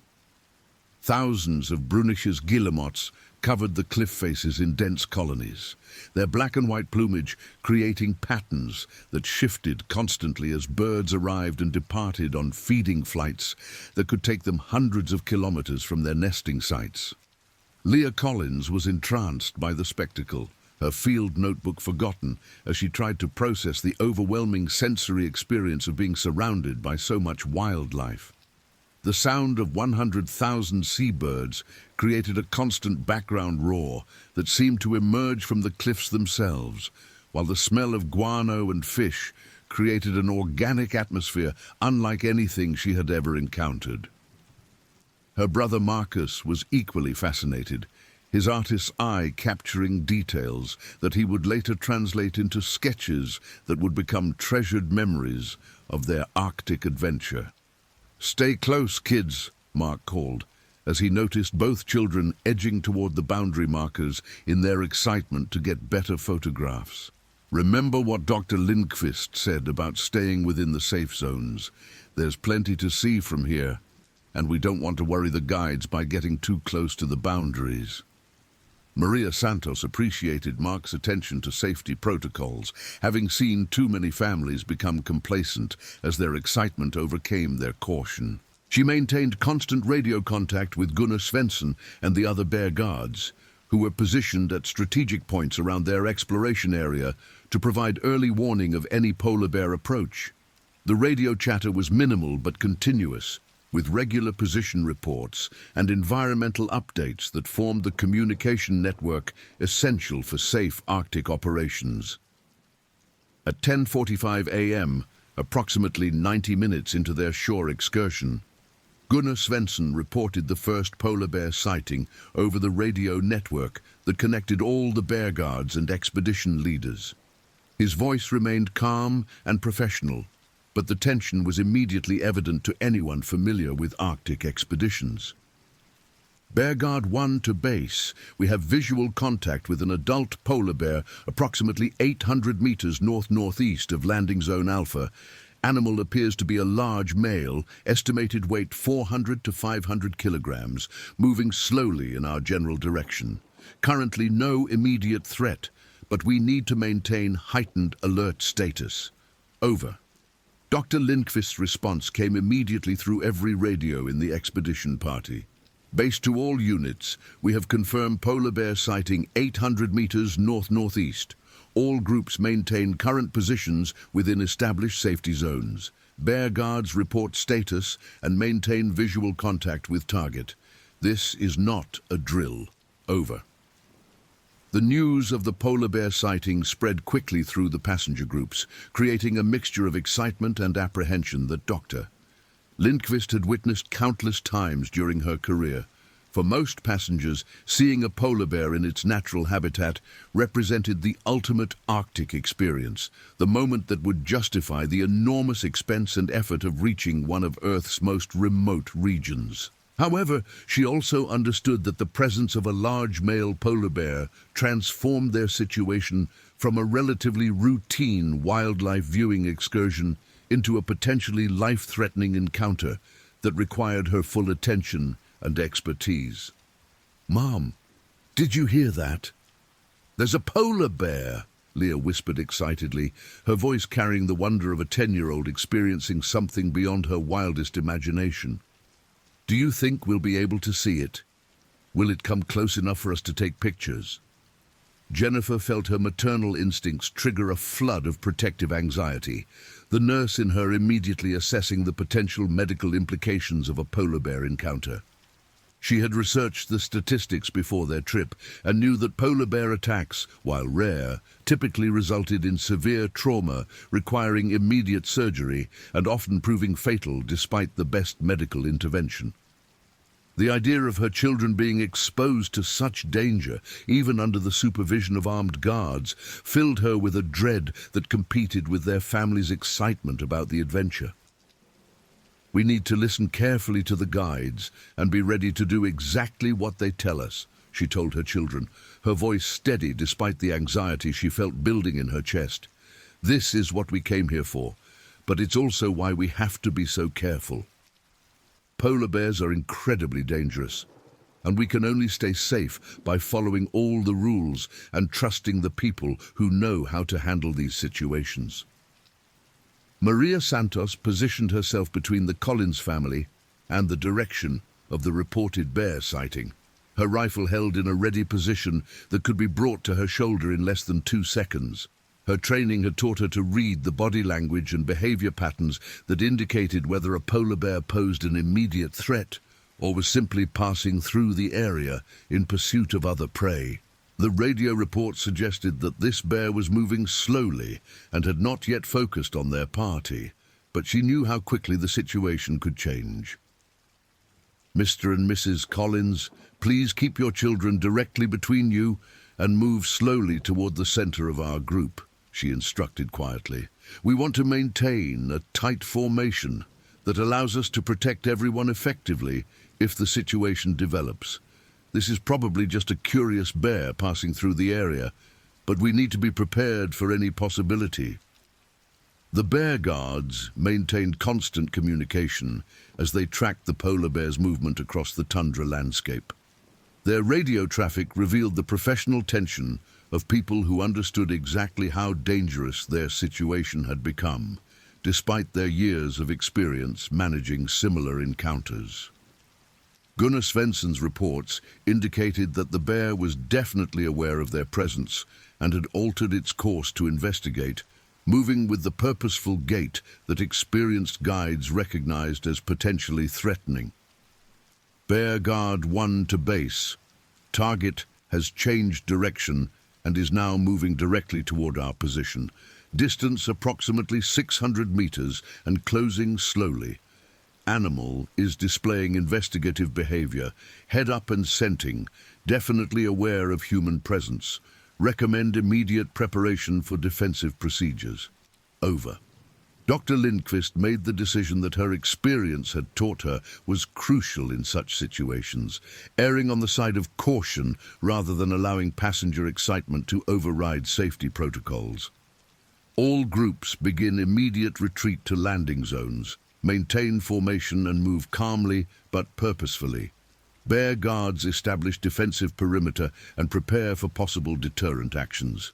We are implementing Emergency Protocol Alpha. This is not a drill. The announcement of Emergency Protocol Alpha sent a wave of controlled tension through the passenger groups as guides began the careful process of moving nearly 90 people across challenging terrain while maintaining the defensive formations necessary for protection against a potential polar bear attack. The Collins family found themselves in the middle of an organized retreat that felt surreal in its combination of urgency and forced calm, their Arctic adventure transforming into something that resembled a military operation more than a nature excursion. Mark Collins carried Marcus on his shoulders to speed their movement across the uneven gravel and scree that made walking difficult for small children, while Jennifer held Leah's hand tightly as they followed Maria Santos toward the landing beach where their Zodiac boats waited. The excitement that had filled their morning was rapidly being replaced by a growing awareness that they were experiencing something far more serious than a routine wildlife sighting, their expensive Arctic adventure suddenly feeling more like a survival situation than a luxury vacation. As they moved across the tundra toward their evacuation point, Gunnar Svensson continued to provide updates on the polar bear's approach that painted an increasingly concerning picture. The animal was definitely investigating their presence, moving with the focused determination that indicated it had identified them as objects of interest rather than simply passing through their area in pursuit of other prey. At 400 meters distance, details of the bear's size and condition became clearly visible through binoculars, revealing a massive male in excellent physical condition whose behavior suggested both curiosity and potential territorial aggression. Bear Guard 1 to base. I have clear visual on target at 400 meters. This is a very large adult male, estimated 600 to 700 kilograms, excellent physical condition, moving with purpose toward passenger groups. Animal is definitely investigating human presence and showing no signs of deterrent response to our movement. We need to accelerate evacuation procedures immediately. The urgency in Svensson's voice, despite his professional training and years of experience, communicated to everyone within radio range that their situation had escalated beyond a routine encounter into something that posed genuine danger to the entire expedition party. Dr. Lindqvist began coordinating the evacuation with the kind of practiced efficiency that had kept her alive during 15 years of Arctic expeditions. Her commands crisp and decisive as she managed the complex logistics of moving nearly 90 people to safety while maintaining the defensive formations necessary to protect them from a polar bear attack. All Zodiac pilots prepare for immediate boarding and departure. Passengers move to designated boarding areas and await instructions. Priority evacuation for families with children. Bear Guards maintain defensive positions and prepare deterrent measures as necessary. The Collins family reached their designated Zodiac boarding area at 11:23 a.m., approximately 38 minutes after the initial bear sighting and 18 minutes after the emergency evacuation had begun.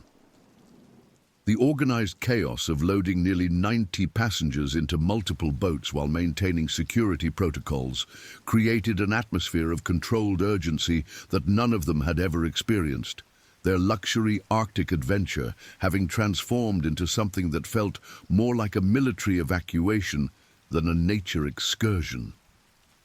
As they waited for their turn to board, Jennifer noticed that some passengers were treating the evacuation as part of the adventure, taking photographs and expressing excitement about seeing a polar bear rather than understanding the genuine danger they faced. Her nursing background had given her enough exposure to trauma situations to recognize when people were failing to appreciate the severity of their circumstances, a psychological defense mechanism that often proved dangerous in genuinely life-threatening situations. "This isn't a show," she murmured to Mark as they watched other passengers posing for photographs with the distant polar bear visible in the background. "That bear could kill any one of us in seconds if something goes wrong. These guides aren't being overly cautious. They're trying to keep us alive." Mark nodded, his own adrenaline levels rising as he began to understand that their family was experiencing something far more serious than a routine wildlife encounter. His protective instincts as a father were fully engaged now, his attention focused entirely on ensuring his children's safety rather than documenting their adventure for social media. The expensive cameras that had seemed so important that morning hung forgotten around his neck as he concentrated on staying close to the guides and following their instructions with absolute precision. At 11:31 a.m., as the Collins family waited in the boarding queue for their Zodiac, Gunnar Svensson's radio reports took on an edge of genuine alarm that communicated the severity of their deteriorating situation to everyone within range of his transmission. Bear Guard 1 to base. Target has accelerated approach and is now at 200 meters distance, moving directly toward passenger groups. This is no longer investigative behavior. Animal is showing definite predatory interest. We have a code red situation developing. Request permission to initiate active deterrent measures. Dr. Lindqvist's response was immediate and decisive. Permission granted for deterrent measures. All passengers move to immediate boarding. This is now an emergency evacuation. Bear Guards, do whatever is necessary to protect our people. D. The sharp crack of the first warning shot echoed across the Arctic landscape like thunder, the sound seeming to hang in the thin air for several seconds before fading into the vast emptiness that surrounded them. Gunnar Svensson had fired his rifle into the air above the approaching polar bear, hoping that the noise would trigger the animal's natural wariness and cause it to retreat from the unfamiliar sound. The technique worked with most polar bears, who retained enough instinctive caution to avoid potential threats they didn't understand.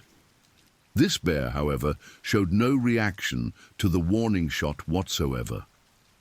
Instead of retreating or even pausing to assess the threat, it continued its purposeful approach toward the passenger groups with the kind of focused determination that experienced Arctic guides recognized as extremely dangerous.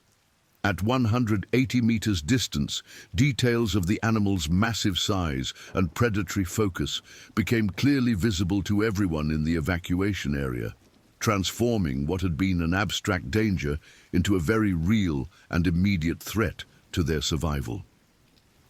"Jesus Christ," Mark whispered as he got his first clear view of the polar bear through the binoculars that Maria Santos had passed to him. The animal was enormous, easily the largest predator he had ever seen outside of a zoo, its massive head and powerful shoulders moving with a fluid grace that somehow made it even more terrifying. This was not the cuddly mascot from Coca-Cola commercials or the dignified creature from nature documentaries. This was a perfectly designed killing machine approaching them with obvious predatory intent. The second warning shot rang out at 11:34 a.m., followed immediately by the harsh blast of multiple air horns that the bear guards used as supplementary deterrent measures.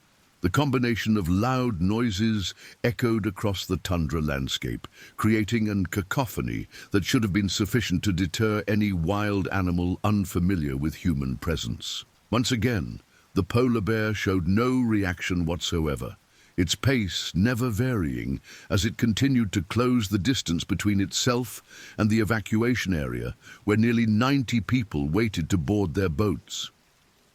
"That bear's not backing down," Gunnar Svensson reported, his professional calm beginning to crack under the pressure of a situation that was rapidly spiraling beyond his control. Distance now 150 meters and closing.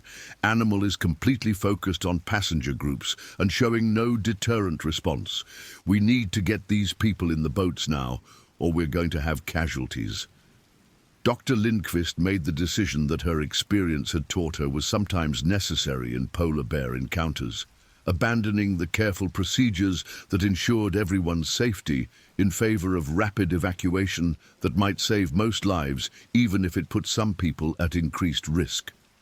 Emergency boarding now. All passengers get in the boats immediately, disregard normal procedures. Bear guards prepare for defensive shooting if necessary. The organized evacuation collapsed into controlled chaos as nearly 90 passengers attempted to board multiple Zodiac boats simultaneously, while the guides tried to maintain some semblance of safety protocols. The Collins family found themselves swept forward in a crowd of panicked tourists whose expensive Arctic gear and adventure vacation mentality had proven completely inadequate preparation for a genuine life-threatening emergency in one of Earth's most hostile environments. As Jennifer helped Leah climb into their designated Zodiac, she caught a glimpse of the polar bear that sent a chill of absolute terror through her entire body. The animal was now close enough that she could see individual details. The black nose and lips that stood out starkly against its cream-colored fur, the small, dark eyes that seemed to be focused directly on their group, the massive paws that moved across the rough terrain with surprising silence despite the animal's enormous weight. This was not a bear that was simply curious about human presence. This was a predator that had identified them as prey and was approaching with lethal intent.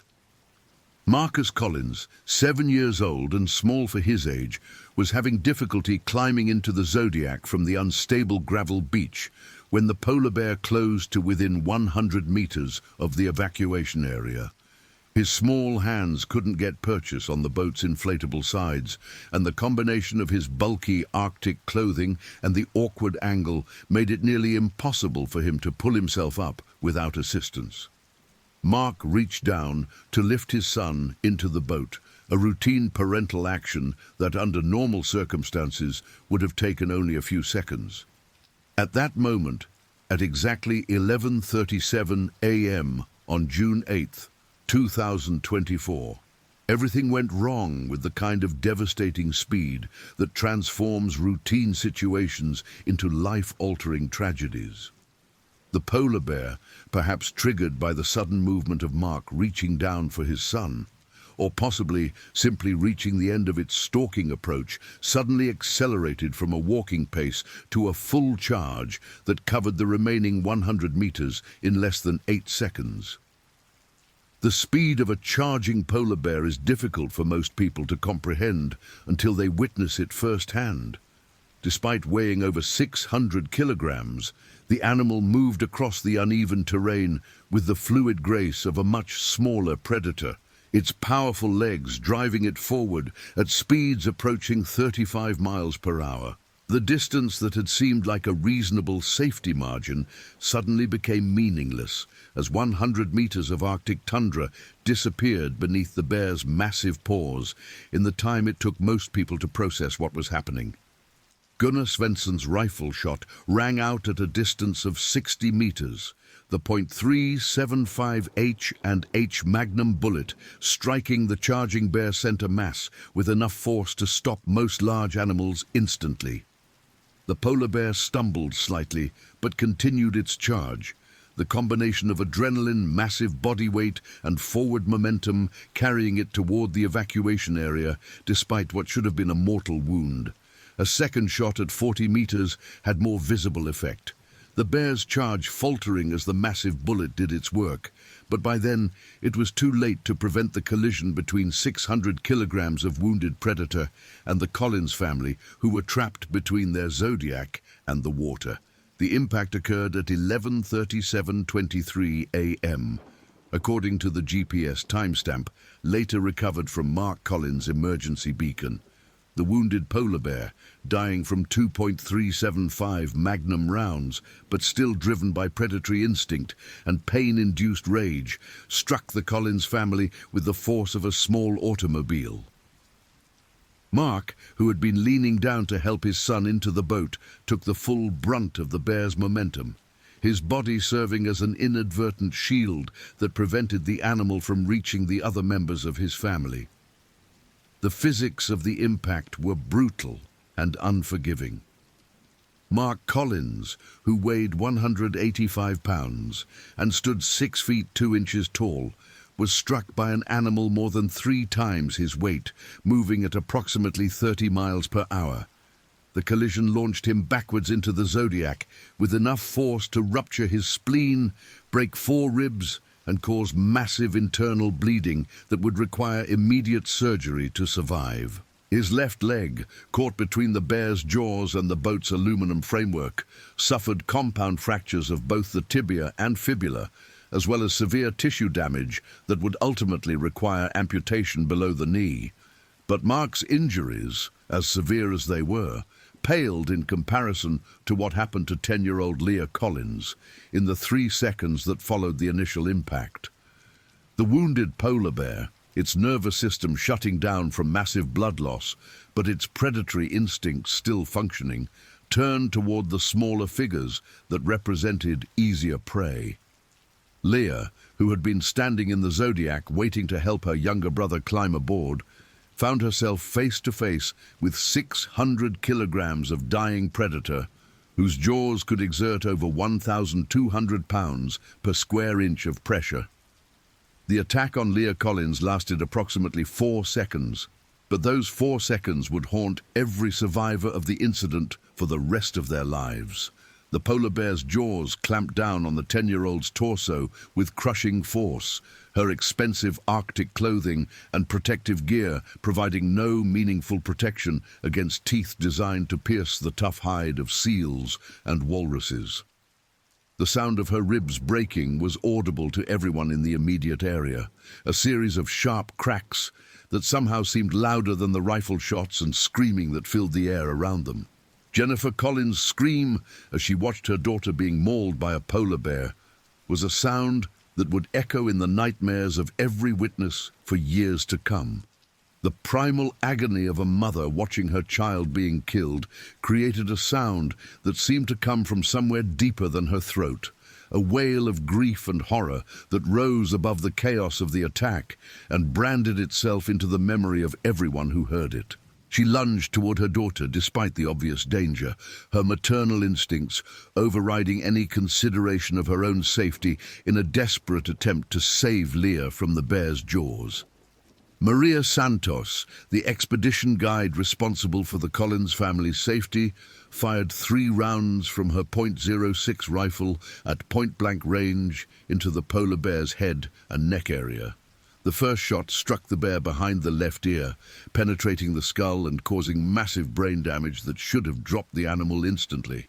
The second shot, fired less than a second later, struck the bear's throat and severed major blood vessels, while the third shot hit the animal's shoulder and shattered bone and cartilage. The combined impact of 5 high-powered rifle rounds finally brought down the 600-kilogram predator, but the damage to the Collins family had already been done. The polar bear collapsed across Leah Collins' small body, its massive weight pinning her against the aluminum deck of the Zodiac, while its jaws remained locked around her torso in the death grip that is characteristic of large predators, even after clinical death. The combination of massive trauma from the bear's bite, crushing injuries from its weight, and severe blood loss created a medical emergency that exceeded the capabilities of even the most advanced wilderness first aid protocols. 7-year-old Marcus Collins had witnessed the entire attack from a distance of less than 6 feet, his young mind struggling to process the images of his father being thrown like a rag doll, and his sister disappearing into the jaws of the largest predator he had ever seen. The psychological trauma of watching his family being destroyed by a polar bear would require years of intensive therapy and would fundamentally alter his personality and worldview in ways that no child should ever have to experience. Dr. James Morrison, the ship's physician, reached the attack site within 4 minutes of the first impact, his emergency medical bag containing trauma surgery equipment that represented the Collins family's only hope for survival. His assessment of the situation was immediate and brutal. Mark Collins was critically injured but stable enough for evacuation to advanced medical facilities, while Leah Collins had suffered injuries that were likely incompatible with survival, even with immediate surgical intervention.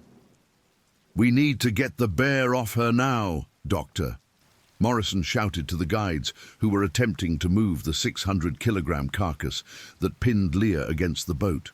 "She's got massive internal injuries and we're losing her fast. Mark needs immediate evacuation for internal bleeding, but he's stable for transport.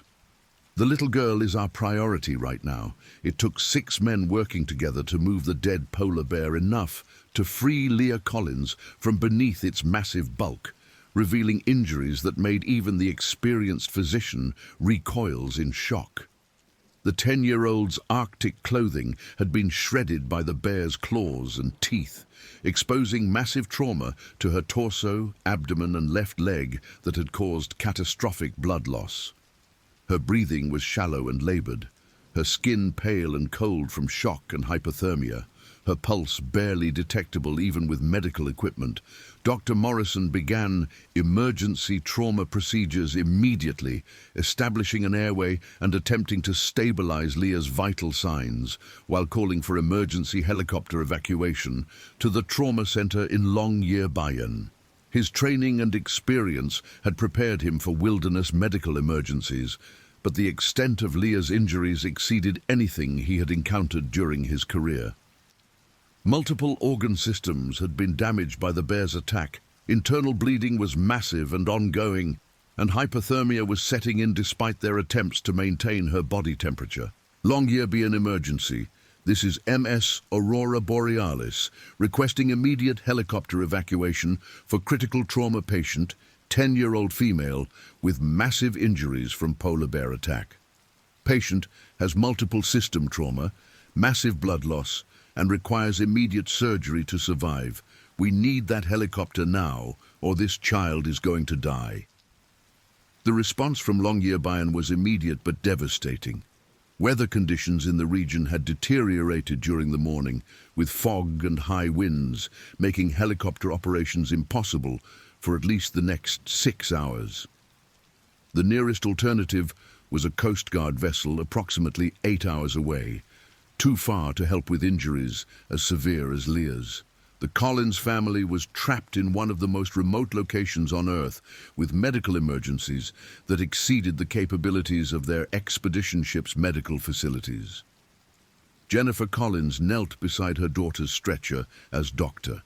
Morrison worked desperately to save Leah's life, her nurse's training allowing her to understand the medical procedures being performed while simultaneously making her fully aware of how serious her daughter's condition had become. The combination of professional knowledge and maternal agony created a psychological torture that would haunt her for years, knowing exactly what each change in her daughter's vital signs meant, while being helpless to do anything meaningful to help. "Is she going to be okay?" Jennifer asked, though she already knew the answer from reading the monitors that showed Leah's blood pressure dropping and her heart rate becoming increasingly irregular. "Please tell me she's going to be okay." She's only 10 years old. She was so excited about seeing the Arctic. This was supposed to be the adventure of a lifetime for our family. Dr. Morrison continued working on Leah while simultaneously directing the evacuation of Mark Collins, whose internal injuries required surgery, but were not immediately life-threatening if he could reach a hospital within the next few hours. The ship's medical bay could provide supportive care and blood transfusions, but it lacked the surgical capabilities necessary to repair the massive internal trauma that both father and daughter had suffered during the bear attack. At 12:43 p.m., exactly 66 minutes after the polar bear attack had begun, Leah Collins went into cardiac arrest despite Dr. Morrison's heroic efforts to save her life. The combination of massive blood loss, internal injuries, and shock had overwhelmed her small body's ability to maintain circulation. Her 10-year-old heart finally giving up its struggle against injuries that would have challenged the survival of an adult in perfect health with immediate access to a modern trauma center. Dr. Morrison initiated CPR immediately, working for over 20 minutes to restore circulation, while Jennifer Collins held her daughter's hand and begged her to fight. The medical equipment showed occasional return of heart rhythm, brief moments of hope that were repeatedly crushed as Leah's damaged cardiovascular system failed to maintain adequate circulation to keep her organs functioning. The Arctic environment that had seemed so beautiful that morning had become a hostile wilderness that offered no mercy to a 10-year-old girl whose only crime had been wanting to see polar bears in their natural habitat. At 1:07 p.m. on June 8, 2024, Dr. James Morrison made the pronouncement that every parent dreads and no medical professional wants to deliver. Despite every effort of modern wilderness medicine, despite the heroic attempts of guides who had risked their own lives to save her, despite her family's love and her own 10-year-old spirit, Leah Collins had died from injuries sustained during a polar bear attack in one of the most remote locations on Earth. Jennifer Collins's reaction to her daughter's death was a sound that witnesses later described as inhuman. A wail of grief that seemed to emerge from somewhere deeper than her soul and hung in the Arctic air like a physical presence. She collapsed across Leah's small body, her nurse's training abandoned, as she became simply a mother who had lost her child in the most traumatic circumstances imaginable. The professional composure that had carried her through years of medical emergencies shattered completely as she faced the one situation that no amount of training or experience could prepare anyone to handle. Mark Collins, sedated and stabilized in the ship's medical bay, remained unaware of his daughter's death for several hours as doctor. Morrison focused on keeping him alive long enough to reach surgical facilities. His injuries were severe but survivable with proper treatment: internal bleeding that could be controlled with surgery, multiple fractures that could be repaired, and tissue damage that would require extensive reconstruction but wouldn't prove fatal with adequate medical intervention. The irony that he would survive while his 10-year-old daughter died would become a source of survivor's guilt that would torment him for years. 7-year-old Marcus Collins, physically uninjured but psychologically devastated by witnessing the attack that killed his sister and nearly killed his father, sat in silent shock as the ship's counselor attempted to provide age-appropriate crisis intervention. The child had witnessed scenes of violence and death that no 7-year-old should ever experience, and the long-term psychological impact would require years of specialized therapy to address. His artistic talent, once focused on documenting the beauty of their Arctic adventure, would be forever altered by images of terror and loss that no amount of counseling could completely erase. The MS Aurora Borealis immediately altered course for Longyearbyen, the ship's captain pushing the engines to their maximum safe speed in an attempt to get Mark Collins to surgical facilities before his internal injuries proved fatal. The voyage that had begun as a luxury Arctic adventure had become a mercy mission, carrying a traumatized family toward medical facilities that represented their only hope for physical and psychological survival. News of the polar bear attack spread quickly through the ship's passenger community, transforming the atmosphere aboard the MS Aurora Borealis from vacation excitement to shocked grief. Passengers who had been excited about seeing polar bears in the wild suddenly understood the reality of Arctic wilderness, where humans were not the apex predators and where even the best safety precautions could prove inadequate against the raw power of nature's most efficient killers. Dr. Sarah Lindqvist spent the voyage to Longyearbyen, completing the incident reports that would be required by Norwegian authorities.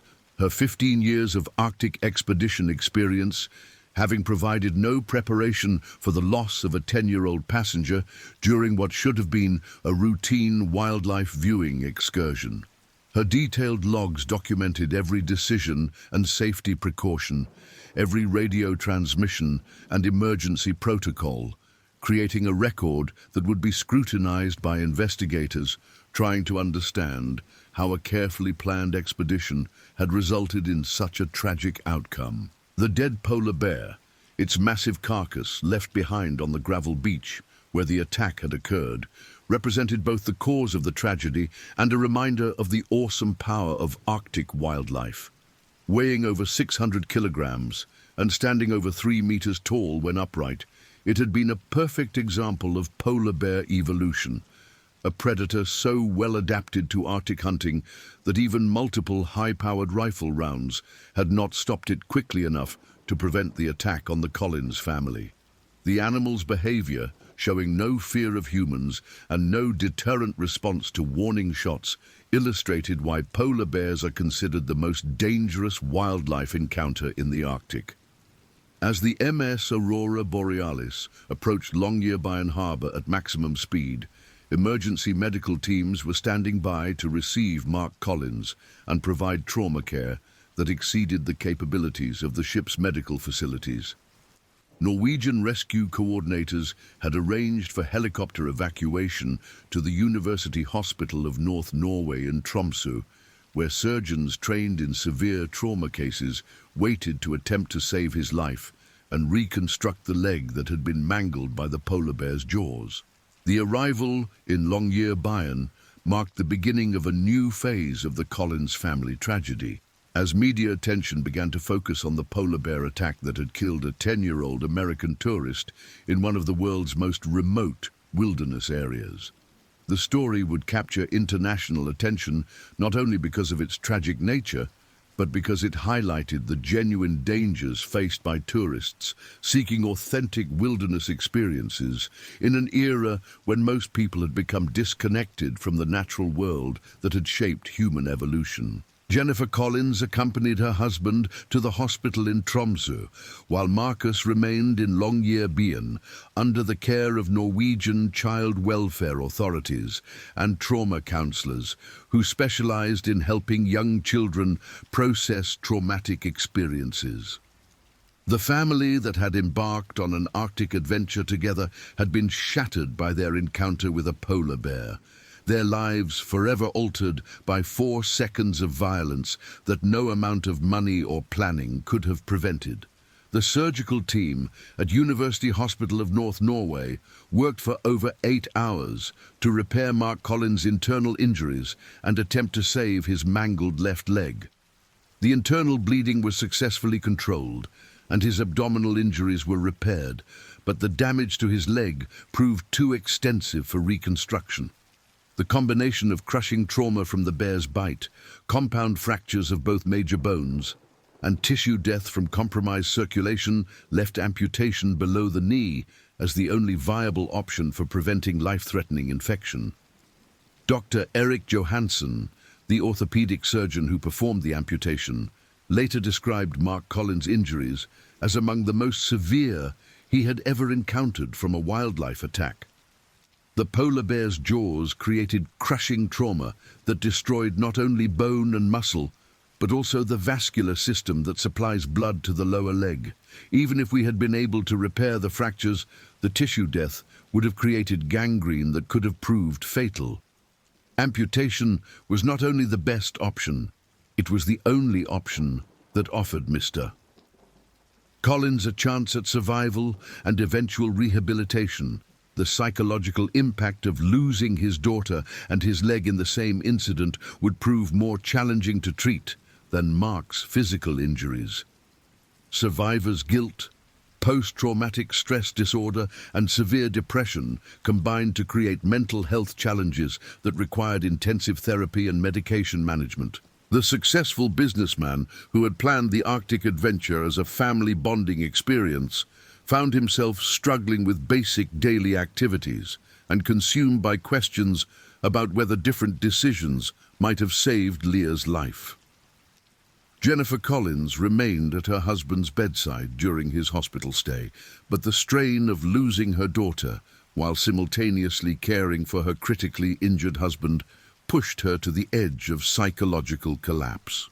Her nursing background, which had been an asset during the immediate aftermath of the attack, became a burden as her professional knowledge made her acutely aware of every aspect of Mark's medical treatment and prognosis.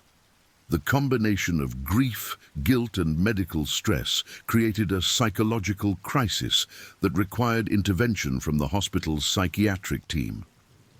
7-year-old Marcus Collins remained in Norway for 2 weeks after the attack, working with child psychologists who specialized in trauma recovery while his parents focused on Mark's medical treatment. The boy's artistic talent, which had been a source of joy and family pride, was dramatically altered by his experience of witnessing the polar bear attack. His drawings, once filled with color and whimsical subjects, became dark and violent, depicting scenes of bears and blood that reflected the images burned into his young memory. The Norwegian investigation into the polar bear attack was thorough and professional, examining every aspect of the expedition's safety procedures and decision-making process. Lead investigator Superintendent Lars Anderson interviewed every witness, reviewed all radio transmissions and expedition logs, and analyzed the weather and environmental conditions that had contributed to the tragic outcome. His final report would become a case study in Arctic expedition safety, highlighting both the unpredictable nature of polar bear behavior and the limitations of even the best safety protocols in protecting tourists from wildlife encounters.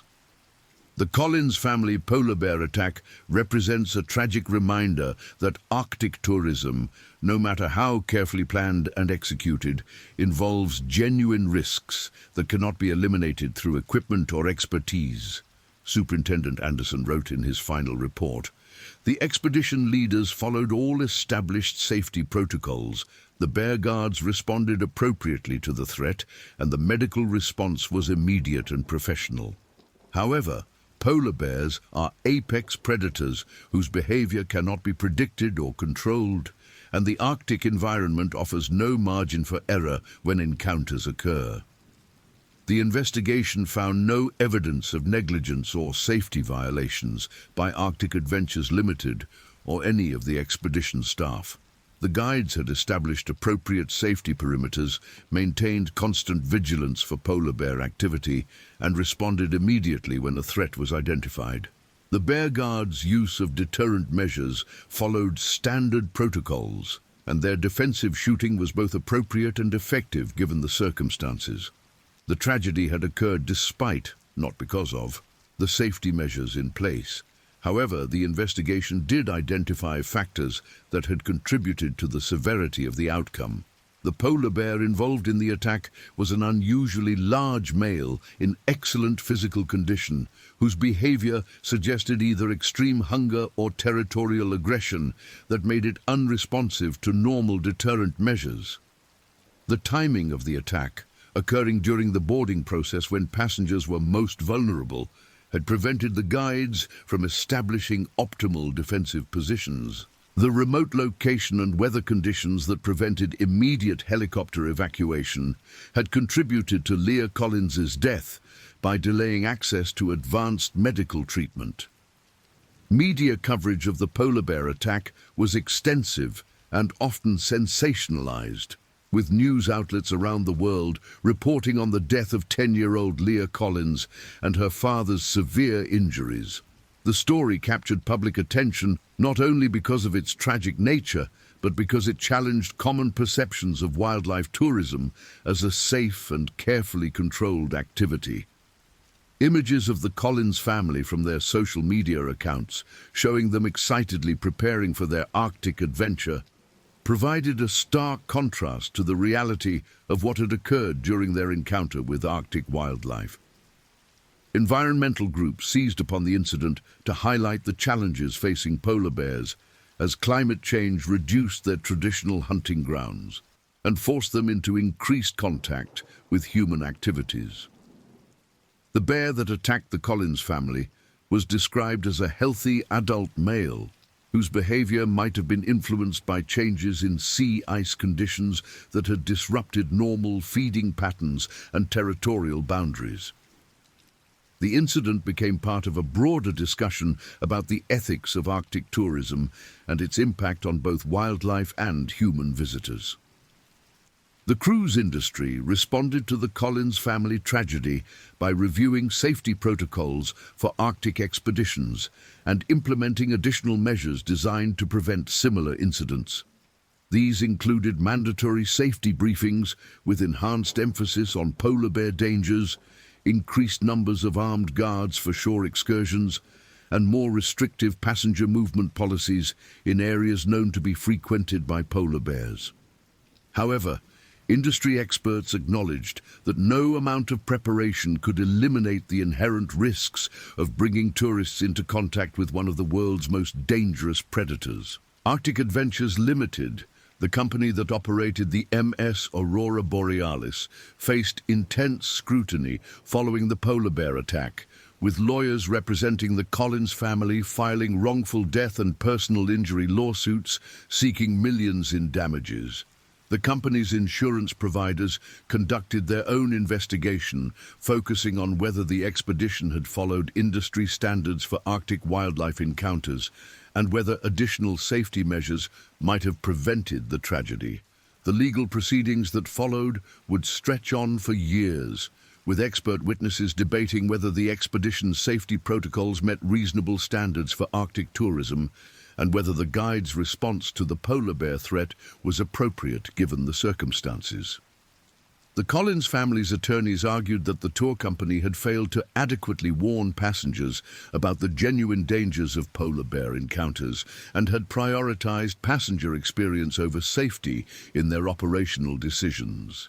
Defense attorneys for Arctic Adventures Limited countered that polar bear encounters were an inherent risk of Arctic tourism that had been clearly disclosed to passengers, and that the company had followed all industry standards for safety equipment, personnel training, and emergency procedures.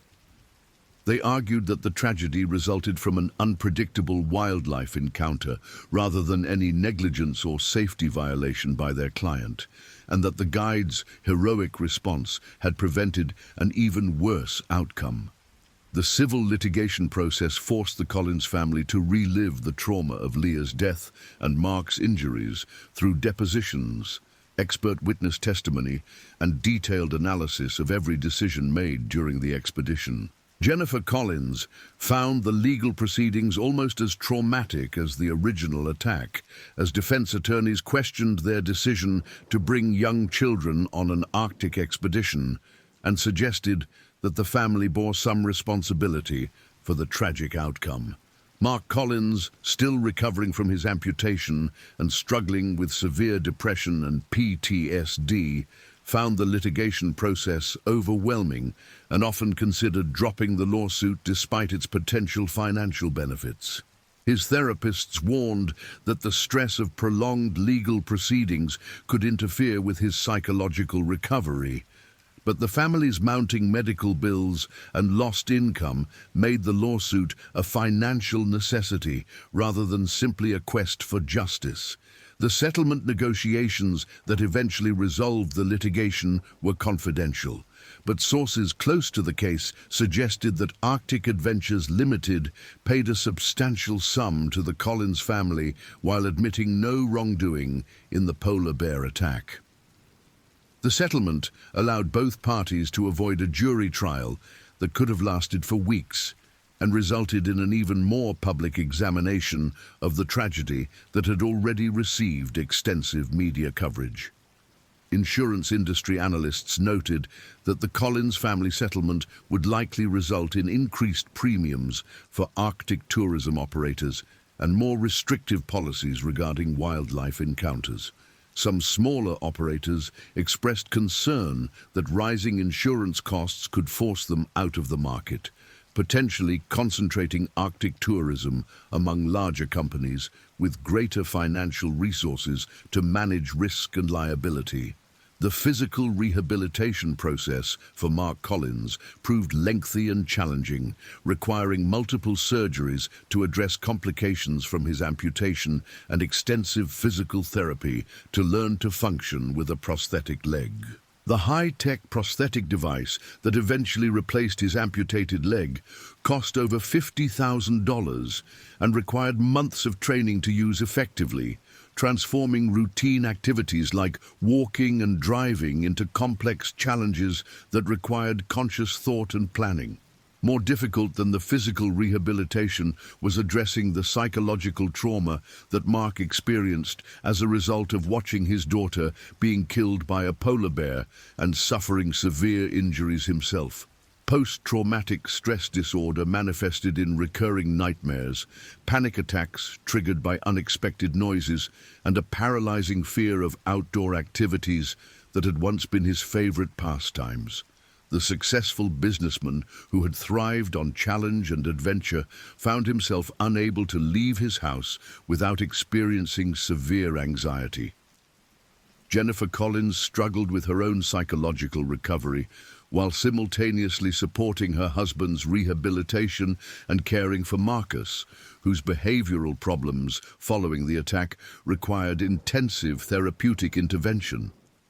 The former pediatric nurse found herself unable to return to medical work because the hospital environment triggered memories of the traumatic day when she had watched her daughter die despite Dr. Morrison's heroic efforts to save her life. The family's financial situation, despite the settlement from their lawsuit, became increasingly precarious as Mark's inability to work combined with mounting medical bills and therapeutic costs. The tech entrepreneur who had sold his company for over $100 million found himself struggling to maintain the lifestyle that his family had enjoyed before their Arctic adventure, the costs of trauma recovery exceeding even their substantial resources. Marcus Collins, now 8 years old, continued to suffer from severe nightmares and behavioral problems that disrupted his schooling and social development. The artistic talent that had once been a source of family pride had been transformed by his traumatic experience, with his drawings continuing to depict scenes of violence and death that reflected the images burned into his young memory. Child psychologists working with Marcus noted that his trauma was complicated by survivor's guilt, as he struggled to understand why he had been spared when his beloved sister had been killed. The Collins family's return to their Portland home marked the beginning of a new phase of their recovery process, but the house that had once been filled with laughter and activity now seemed haunted by memories of Leah and the adventure that had cost her life. Her bedroom remained exactly as she had left it, filled with books about Arctic wildlife and the camping gear she had been so excited to use during their expedition. Friends and family members struggled to know how to support the Collins family through their recovery process, with many well-meaning people offering advice or sharing their own experiences of loss that bore no resemblance to the unique trauma of watching a child being killed by a polar bear. The family found themselves isolated not only by their grief, but by the extraordinary nature of their experience, which few people could understand or relate to. Support groups for families who had lost children provided some comfort to Jennifer, but even these groups struggled to address the specific trauma associated with losing a child to a violent wildlife attack. The combination of sudden loss, witnessed violence, and survivor's guilt created a psychological profile that required specialized therapeutic intervention rather than traditional grief counseling. The first anniversary of Leah's death proved particularly difficult for the entire family, as media outlets marked the date with retrospective articles about the polar bear attack and its aftermath. The renewed attention forced the Collins family to relive their trauma publicly, while simultaneously dealing with their private grief, creating additional stress during an already challenging period of their recovery. Mark Collins attempted to return to work 18 months after the attack, but found himself unable to concentrate on business activities that had once energized him. The competitive world of technology startups seemed meaningless compared to the life-and-death reality he had experienced in the Arctic, and his reduced physical capabilities made the long hours and travel demands of entrepreneurship impossible to manage. Jennifer Collins eventually found part-time work as a school nurse, drawn back to pediatric care by a desire to protect other children from harm. However, she found herself overprotective and anxious about normal childhood activities, seeing potential dangers in playground equipment and field trips that other parents considered routine. Her colleagues noted her exceptional competence in medical emergencies, but worried about her tendency to catastrophize minor injuries and illnesses. The legal settlement that had resolved their lawsuit with Arctic Adventures Limited included provisions for long-term medical and therapeutic care, but the Collins family discovered that money could not purchase recovery from the psychological trauma they had experienced. Despite access to the best therapists and treatment facilities, the images of Leah being killed by a polar bear continued to haunt their dreams and intrude into their daily lives. Marcus Collins' recovery proved particularly challenging, as his young mind continued to process the traumatic images he had witnessed during the polar bear attack. His drawings gradually became less violent as he worked with art therapists, but he remained withdrawn and anxious, struggling to form friendships with children who had never experienced anything comparable to his trauma. The Collins family story became a case study in trauma recovery programs, illustrating both the resilience of the human spirit and the lasting impact of extreme psychological trauma. Their experience highlighted the need for specialized therapeutic interventions for families who had experienced violent wildlife encounters, leading to the development of new treatment protocols for similar cases.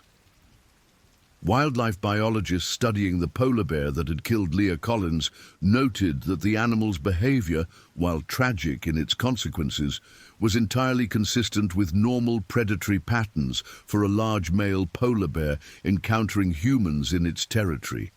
The bear's failure to respond to deterrent measures suggested either extreme hunger or territorial aggression, both of which were becoming more common as climate change disrupted traditional polar bear habitat and feeding patterns.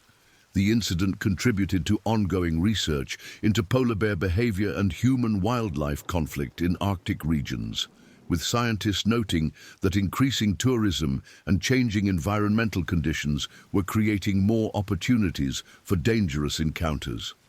The Collins family tragedy became part of a growing database of polar bear attacks that researchers used to develop better safety protocols for Arctic activities.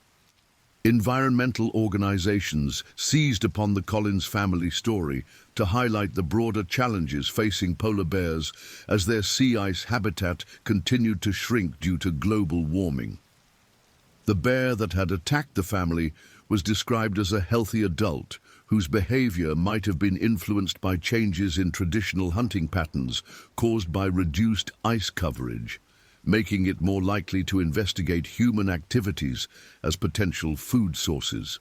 The Arctic tourism industry implemented numerous safety improvements following the Collins family attack, including enhanced bear guard training, improved communication equipment, and more restrictive policies governing passenger movement in polar bear territory. However, industry experts acknowledged that the inherent unpredictability of polar bear behavior meant that no safety protocol could eliminate all risk from Arctic wildlife encounters. 3 years after the attack, Mark Collins attempted to write a book about his family's experience, hoping that sharing their story might help other families avoid similar tragedies or cope with comparable trauma. However, he found himself unable to complete the project, as the process of reliving the events in detail proved too emotionally challenging despite years of therapeutic intervention. The Collins family's marriage, subjected to extraordinary stress by the loss of their daughter and the challenges of recovery, ultimately survived but was fundamentally changed by their shared trauma. The couple that had embarked on an Arctic adventure to strengthen their family bonds found themselves connected by grief and survival rather than the joy and shared interests that had once defined their relationship. Jennifer Collins became an advocate for improved safety standards in adventure tourism, speaking at industry conferences about the real dangers faced by families seeking authentic wilderness experiences. Her presentations, delivered with the authority of someone who had paid the ultimate price for underestimating wildlife dangers, led to enhanced safety protocols at tour operators around the world. The polar bear that killed Leah Collins was eventually recovered by Norwegian authorities and subjected to detailed scientific analysis to better understand the factors that had contributed to its aggressive behavior toward humans. The examination revealed a healthy adult male in excellent physical condition, with no signs of disease or injury that might have explained its unusual lack of response to deterrent measures. 4 years after the attack, Marcus Collins, now 11 years old, began showing signs of genuine psychological recovery, though his experience continued to influence his personality and worldview in subtle ways. His artistic talent, once focused on violent imagery, gradually returned to more normal subjects, though his work retained a maturity and emotional depth unusual for someone his age. The Collins family's story continued to resonate in discussions about adventure tourism and wildlife conservation, serving as a tragic reminder that the natural world, despite its beauty and wonder, operates according to rules that do not recognize human desires for safe and controlled experiences. Their encounter with a polar bear had stripped away the illusion that money and preparation could provide complete protection from the raw power of nature. The memorial fund established in Leah Collins' memory supported Arctic research and wildlife conservation efforts, channeling the family's grief into positive contributions to understanding and protecting the environment that had claimed her life. The fund's annual reports documented the ongoing challenges facing polar bears and other Arctic wildlife as climate change continued to alter their habitat and behavior patterns. 5 years after the polar bear attack, the Collins family had achieved a form of equilibrium that resembled normalcy, while acknowledging that they would never fully recover from their Arctic tragedy. Mark had learned to function effectively with his prosthetic leg, and had found meaning in helping other amputees adapt to their new physical realities. Jennifer had returned to nursing full-time, channeling her protective instincts into caring for other people's children. Marcus had developed into a thoughtful and artistic young man whose early trauma had given him unusual empathy and emotional intelligence. The MS Aurora Borealis continued to operate Arctic expeditions, carrying new passengers to witness the beauty and danger of polar regions while implementing the safety improvements that had resulted from the Collins family tragedy. The ship's crew maintained a memorial plaque honoring Leah Collins, ensuring that her memory would serve as a permanent reminder of the risks inherent in Arctic exploration. The story of the Collins family's encounter with a polar bear became embedded in the folklore of Arctic tourism, a cautionary tale that balanced the genuine wonder of experiencing Earth's last wilderness against the very real dangers that made such experiences meaningful. Their tragedy, the next stories. The Ice Hunter Doctor. Sarah Whitmore pressed her face against the frosted porthole of the research vessel Aurora's Edge, watching the endless expanse of Arctic ice drift past in the pale September light. The expedition to study polar bear behavior patterns near the Svalbard archipelago had been her dream project for 3 years, ever since completing her doctorate in Arctic wildlife biology at the University of Alaska. Now, at 32, she was finally here, leading a team of 12 researchers and documentary filmmakers into one of the most remote and dangerous environments on Earth. The ship's engines hummed steadily beneath her feet as she reviewed the day's notes. Their mission was ambitious: to document polar bear hunting behaviors during the critical pre-winter feeding period, when the bears were most desperate to build up fat reserves before the long Arctic night. What they would discover over the next 72 hours would challenge everything they thought they knew about these apex predators. "Dr. Whitmore, you need to see this." And the voice belonged to Marcus Chen, her graduate assistant and the expedition's technology specialist. At 26, Marcus was brilliant with tracking equipment and thermal imaging, but Sarah could hear the tension in his voice as he approached her in the ship's cramped laboratory. "What is it, Marcus?" Sarah turned from the porthole, immediately noticing the troubled expression on his angular face. Marcus rarely showed concern about anything, having grown up in northern Alaska, where encounters with dangerous wildlife were commonplace. "The satellite tracking data from the collared bears we've been monitoring. Take a look at this." Marcus pulled up a digital map on his laptop, showing red dots indicating the positions of 5 adult polar bears they had been tracking for the past month. "These movement patterns aren't normal. Look at Bear 47F, the large female we tagged 3 weeks ago." Sarah leaned closer to examine the data. Bear 47F, a massive 9-foot female they had nicknamed Ice Queen, had been following a predictable hunting route along the ice edge for weeks. But in the last 48 hours, her movement pattern had changed dramatically. Instead of following her usual territory, she was moving directly toward their current position.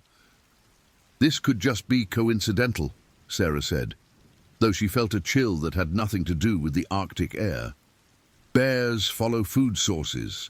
Maybe there's a seal population nearby that we haven't detected. That's what I thought initially, Marcus replied, scrolling through more data.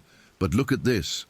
Bears 23M, 31F, and 19M are all showing similar convergence patterns. It's like they're being drawn to our location specifically. Sarah studied the screen more carefully. 4 of their 5 tracked bears were indeed moving toward the aurora's edge, despite the fact that polar bears were typically solitary animals, except during mating season, which had ended months ago. The behavior was unprecedented in her 15 years of studying Arctic wildlife. "Have you shared this with Captain Morrison?" she asked, referring to the ship's experienced captain who had been navigating Arctic waters for over 2 decades. "Not yet. I wanted to run it by you first. But Sarah, there's something else." Marcus pulled up another screen showing thermal imaging data from their onboard sensors. "We've detected large heat signatures in the water around the ship. Multiple signatures, much larger than seals." The implications hit Sarah immediately. Polar bears were exceptional swimmers, capable of covering vast distances in frigid Arctic waters. If multiple bears were indeed in the vicinity of their vessel, it could pose serious safety risks for their planned ice-based research activities. "We need to brief the entire team," Sarah decided. "Call everyone to the main conference room in 15 minutes. And Marcus, make sure you have all the tracking data backed up. If we're dealing with unusual bear behavior, this could be important for the research, assuming we can study it safely." As Marcus hurried away to gather the team, Sarah returned to the porthole and scanned the ice flows visible in the distance. The Arctic landscape appeared deceptively peaceful, with its endless white expanse broken only by the dark leads of open water. But she knew that beneath this serene surface lurked some of the most dangerous predators on Earth, animals that had evolved specifically to hunt and kill in this harsh environment. The research team that had assembled for this expedition represented some of the finest Arctic specialists in North America. Besides Sarah and Marcus, there was Dr. James Sullivan, a seasoned wildlife veterinarian from Montana who specialized in large predator medicine. Dr. Emily Rodriguez, a behavioral ecologist from the University of Toronto, had joined to study polar bear social dynamics. The documentary crew consisted of filmmaker David Park, camera operator Lisa Zhang, and sound engineer Tom Bradley, all veterans of wildlife filmmaking who had worked in dangerous environments around the globe. Additionally, they had brought along Hannah Collins, a 19-year-old undergraduate from Boston University who was working on her senior thesis about climate change impacts on Arctic ecosystems. Hannah had won a competitive spot on the expedition through her exceptional academic performance and her passionate advocacy for Arctic conservation. Despite her youth, she had impressed everyone with her dedication and fearless attitude toward the challenging conditions. The ship's crew was equally experienced. Captain William Morrison, a gruff 60-year-old Scotsman, had been navigating these waters since his 20s and knew the Arctic's moods better than anyone. His first mate, Anton Reeves, was a former Norwegian Coast Guard officer who specialized in Arctic rescue operations. The crew also included marine engineer Carl Stevens, cook and medic Patricia Wong, and deckhands Roberto Silva and Mike Thompson. Finally, they had Dr. Robert Hayes, a government wildlife official from the Canadian Wildlife Service, who was there to ensure all research protocols were followed and to coordinate with Arctic authorities if any issues arose during the expedition. As the team gathered in the ship's main conference room, Sarah could sense the excitement that had characterized their journey so far. They had already captured some remarkable footage of polar bears hunting seals, and the research data they were collecting would contribute significantly to understanding how these animals were adapting to rapidly changing Arctic conditions. "Thank you all for gathering on short notice," Sarah began, standing at the head of the small conference table. Through the room's large windows, they could see the sun hanging low on the horizon, casting long shadows across the ice. Marcus has discovered some unusual patterns in our bear tracking data that we need to discuss. Marcus connected his laptop to the room's display screen and brought up the tracking maps. Over the past 48 hours, we've observed convergent movement patterns from 4 of our 5 collared bears. They appear to be heading directly toward our current position. Dr. Sullivan, whose weathered face bore the marks of decades spent in harsh outdoor conditions, frowned as he examined the data. In 30 years of working with large predators, I've never seen convergent behavior like this outside of feeding aggregations. Is there any possibility of a large food source in this area that might be attracting them? We've conducted thorough scans for seal populations, Doctor, Rodriguez replied, her dark eyes reflecting concern. The acoustic monitoring hasn't detected any unusual concentrations of marine mammals. The bear behavior appears to be focused specifically on our vessel. David Park, the documentary filmmaker, leaned forward with interest. From a filming perspective, this could be an incredible opportunity. Imagine the footage we could get of multiple polar bears interacting. It would be unprecedented. From a safety perspective, it could be extremely dangerous, Captain Morrison interjected from where he stood near the door. His thick Scottish accent carried the weight of hard-earned experience. I've seen what these animals can do when they're desperate or curious. A single polar bear on the ice near our operations is manageable. Multiple bears present a much more serious risk.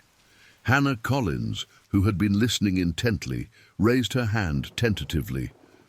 What if this behavior is related to the climate change impacts we're studying?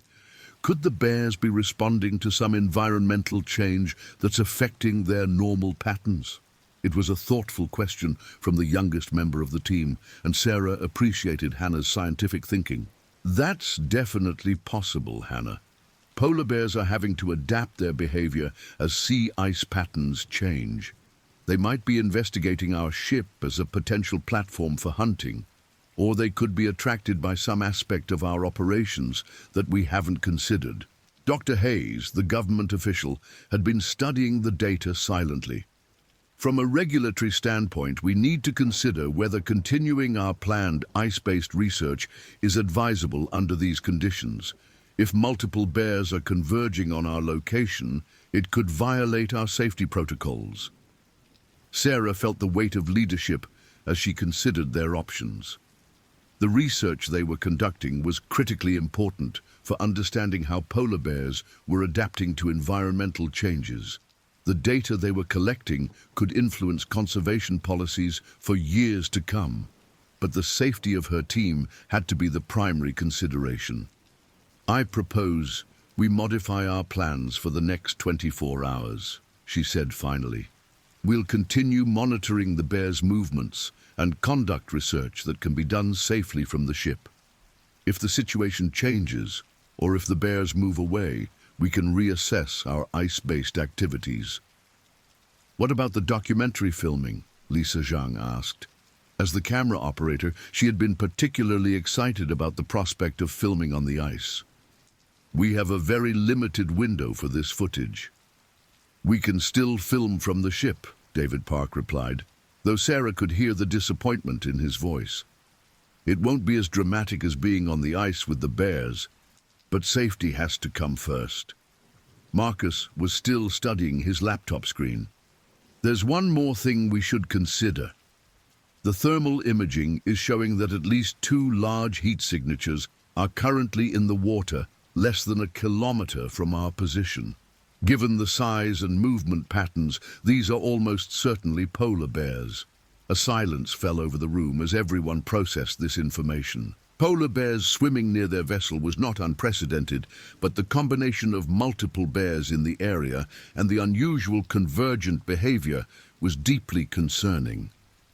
Captain Morrison moved to the windows and scanned the ice with a pair of high-powered binoculars.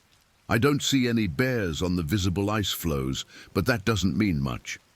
These animals are masters of camouflage and can approach virtually undetected.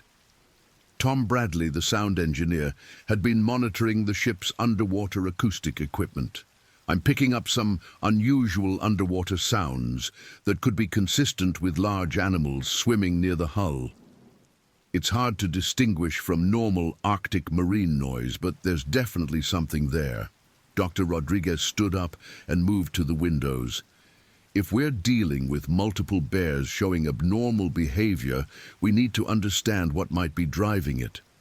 Polar bears don't typically aggregate unless there's a significant food source, a mating opportunity, or some kind of environmental stressor.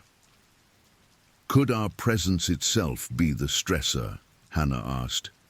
Maybe our ship is disrupting their normal hunting patterns, and they're investigating to determine if we're a threat or an opportunity. It was another insightful observation from the young student, and Sarah found herself impressed once again by Hannah's analytical thinking. That's very possible.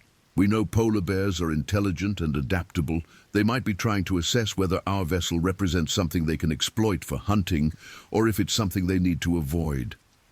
Dr. Sullivan had been studying the tracking data more closely. Look at the timing of when this convergent behavior started. It began approximately 6 hours after we deployed our underwater acoustic monitoring equipment. Is it possible the sound signatures from our research equipment are somehow attracting them? Marcus pulled up the equipment deployment timeline on his laptop. That correlation is possible. Polar bears have excellent hearing, and they're known to investigate unusual sounds. Our acoustic equipment operates at frequencies that marine mammals can detect. The possibility that their own research equipment might be attracting the bears was both fascinating and concerning. It suggested a level of adaptability and curiosity in polar bear behavior that hadn't been previously documented. If that's the case, we have a decision to make, Sarah said. Do we shut down the acoustic monitoring to see if the bears disperse, or do we continue operating and study this unprecedented behavior? Captain Morrison turned from the windows. From a safety standpoint, I recommend shutting down any equipment that might be attracting them. We can always redeploy later when the situation stabilizes. But from a research standpoint, this could be a once-in-a-lifetime opportunity to study adaptive behavior in real time, Doctor, Rodriguez countered. If the bears are responding to our equipment, we might be witnessing evolution in action. David Park looked up from his notes. And from a documentation perspective, this could be the most important footage we capture during the entire expedition. Imagine being able to document how polar bears investigate and adapt to new technological presence in their environment. Sarah felt the familiar tension of balancing scientific opportunity with practical safety concerns. As the expedition leader, she was responsible for ensuring everyone returned home safely, but she was also responsible for conducting the most valuable research possible. Here's what we'll do, she decided. We'll maintain our current position and continue monitoring the bears' movements. We'll keep the acoustic equipment running for now, but we'll establish strict safety protocols. No one goes on the ice under any circumstances until we understand what's happening. We'll conduct all research and filming from the ship. Doctor, Hayes nodded approvingly. That seems like a reasonable compromise. We can document the behavior while maintaining safety margins. I want everyone to carry emergency communication devices at all times, Sarah continued.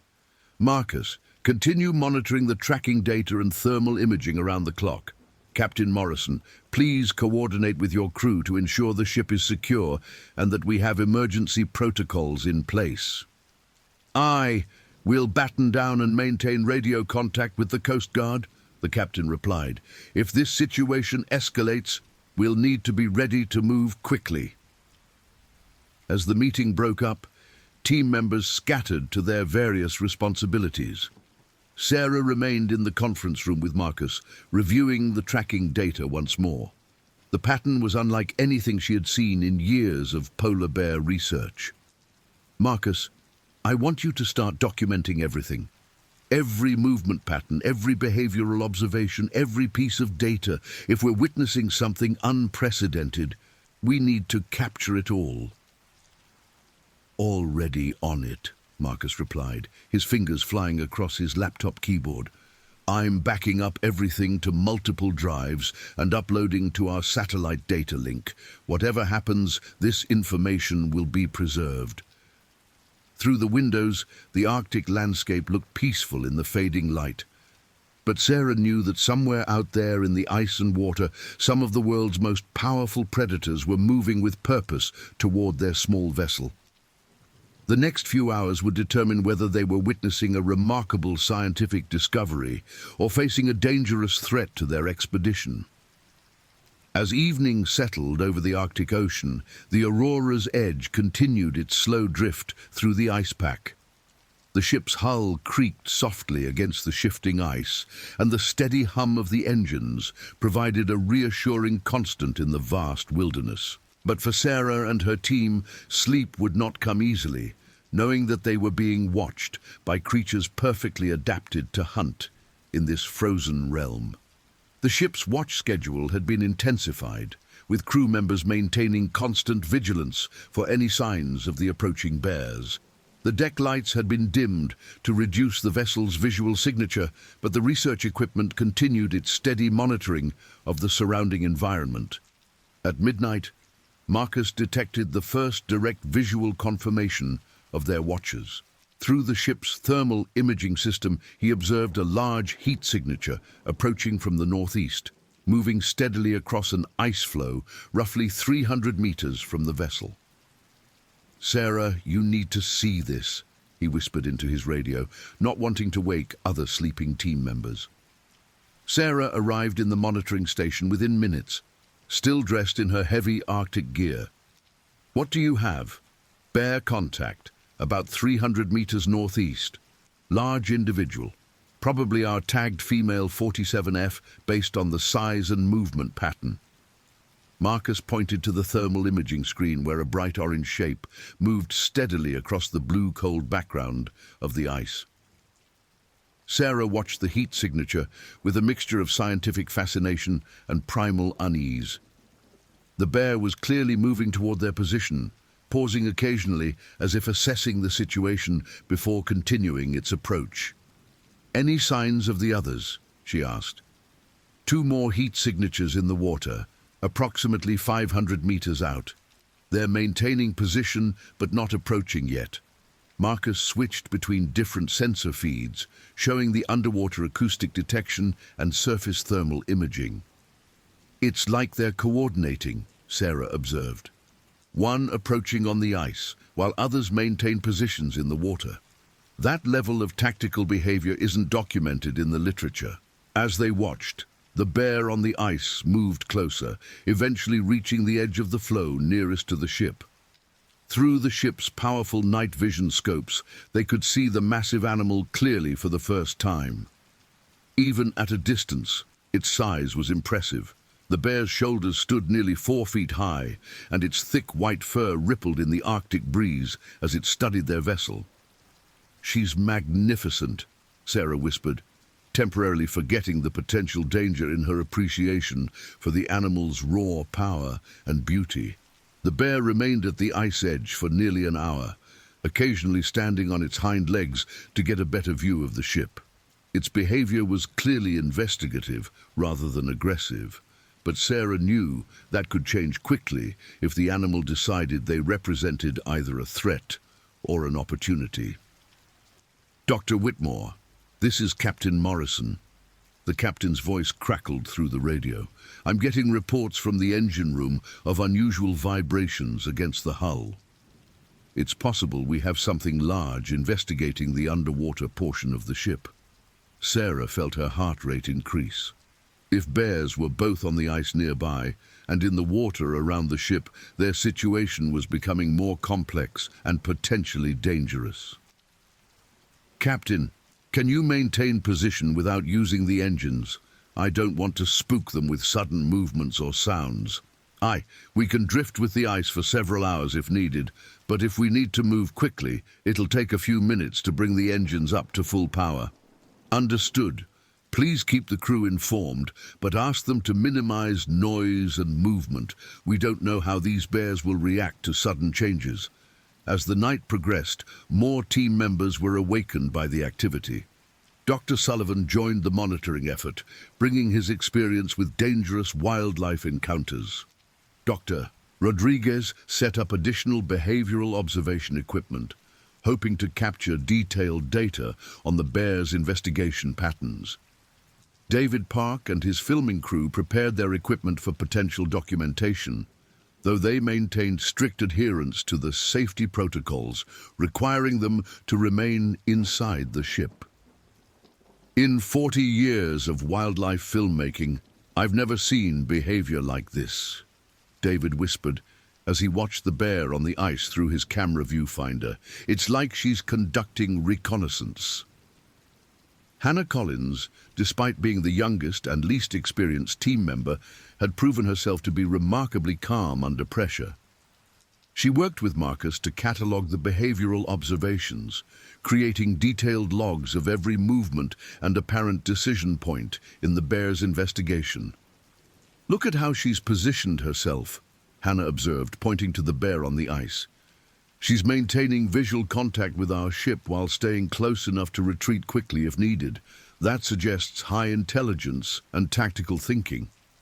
"And look at this," Marcus added, pointing to his acoustic monitoring equipment. "The underwater signatures are maintaining specific distances from each other and from the ship. It's like they're establishing a perimeter." Dr. Rodriguez had been studying the behavioral patterns intently. "This could represent a completely new understanding of polar bear intelligence and social coordination. If they're capable of this level of tactical cooperation, it changes everything we know about their hunting strategies." As dawn approached, painting the Arctic sky in brilliant shades of orange and pink, the situation remained tense but stable. The bear on the ice had not approached closer than 200 meters, and the underwater signatures continued their slow patrol around the vessel. "We need to make a decision about our research plans," Sarah said as the team gathered for an early morning briefing. "Do we continue observing from the ship, or do we attempt to relocate to an area where the bears aren't present?" Captain Morrison spread a nautical chart on the conference table. "If we want to move, I'd recommend heading southeast toward the shipping lanes. It's about 6 hours away at cruising speed, but there's more human activity in that area, which typically keeps polar bears at a distance." "But we'd lose this unprecedented opportunity to study the behavior we're witnessing, Doctor," Rodriguez pointed out. "This could be a once-in-a-lifetime chance to document adaptive intelligence in polar bears." Dr. Hayes, the government official, looked concerned. "From a liability standpoint, remaining in this situation much longer could be problematic. If someone gets injured, there could be serious consequences for future Arctic research permits." Hannah raised her hand tentatively. "What if we compromise? Could we maintain our position for another 24 hours to collect more data and then reassess based on the bear's behavior?" It was a reasonable suggestion that balanced research opportunities with safety concerns. Sarah found herself once again impressed by the young student's thoughtful approach to problem solving. "I think Hannah's right," Sarah decided. "We'll maintain position for another 24 hours, continuing to monitor and document everything. If the bear's behavior becomes more aggressive or if additional bears arrive, we'll relocate immediately." "And if they leave?" David Park asked hopefully. "If they disperse naturally, we'll wait a full 6 hours after the last sighting before considering any ice-based activities," Sarah replied. "Safety remains our primary concern." As the team dispersed to their various activities, Sarah remained troubled by what they were witnessing. The level of coordination and intelligence displayed by the bears was beyond anything documented in the scientific literature. Either they were observing a completely new behavioral adaptation, or they were missing some crucial element that was driving the bears' actions. The morning passed quietly, with the bears maintaining their positions around the ship. The female on the ice occasionally moved to different vantage points, but she never approached closer than her established perimeter. The underwater signatures continued their slow patrol, creating an almost ceremonial pattern around the vessel. "It's like they're waiting for something," Tom Bradley observed as he monitored the acoustic data. "The underwater movement patterns are too regular to be random. They're definitely coordinated." Dr. Sullivan had been studying the bear's behavior through high-powered scopes. The body language of the female on the ice suggests alertness, but not aggression. Her ears are forward, indicating curiosity, and she's not displaying any of the warning signs we associate with defensive or predatory behavior. Could they be attracted to something specific about our research equipment? Marcus wondered aloud. Maybe there's a frequency or signal that's drawing them in? Sarah had been considering the same possibility. "Let's conduct a controlled test. We'll shut down the acoustic monitoring equipment for 2 hours and see if there's any change in the bear's behavior." "But we'll lose data during that time, Doctor," Rodriguez protested. "It's worth the loss if it helps us understand what's driving their behavior," Sarah replied. "Knowledge is only valuable if we can collect it safely." Marcus began the process of shutting down the underwater acoustic array, and within minutes, the ship's underwater sound signature changed noticeably. The constant low-frequency hum of the monitoring equipment was replaced by the more natural sounds of the ship's hull moving through the water. "Now we wait and see what happens," Sarah said, settling in for what she hoped would be an enlightening observation period. The response was almost immediate. Within 30 minutes of shutting down the acoustic equipment, the underwater thermal signatures began to change their patrol patterns. Instead of maintaining their regular perimeter, they started moving in tighter circles around the ship. "They're definitely responding to the change," Marcus reported, watching the tracking displays intently. The bear on the ice also showed signs of increased activity. She began moving along the ice edge, occasionally standing on her hind legs and appearing to sniff the air. Her behavior suggested that she was trying to detect what had changed about the ship's operations. "This confirms that they're responding to our equipment, Doctor," Rodriguez said excitedly. "We're witnessing real-time behavioral adaptation to human technology. The question is whether they're attracted to the sound or whether the sound was somehow keeping them at a distance," Sarah mused. They had their answer within the next hour. One of the underwater thermal signatures began moving directly toward the ship's hull. As it approached, the ship's motion sensors detected a large object making contact with the vessel below the waterline. "Captain Morrison, we have a bear making physical contact with the hull," Sarah reported over the radio. We're feeling the vibrations up here. Sounds like a large animal investigating the hull below the engine room." The implications were serious. A polar bear in the water next to their ship represented a significant safety risk. If the animal decided to try to climb aboard, or if it became agitated by the investigation, the situation could escalate quickly. "Should we restart the acoustic equipment?" Marcus asked. "Not yet. Let's see what happens. If the bear becomes aggressive or tries to board the ship, we'll take immediate action." The bear continued its underwater investigation for nearly 20 minutes, occasionally surfacing near the ship's hull before diving again. Through the underwater cameras, they could see the massive animal moving with surprising grace beneath the dark Arctic water. "Look at the size of that animal, Doctor," Sullivan said in amazement, watching the underwater footage. "It has to be over 8 feet long.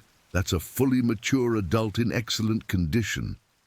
And look how comfortable it is in the water," Hannah observed. "It's not just swimming. It's actively investigating our hull with what appears to be systematic methodology."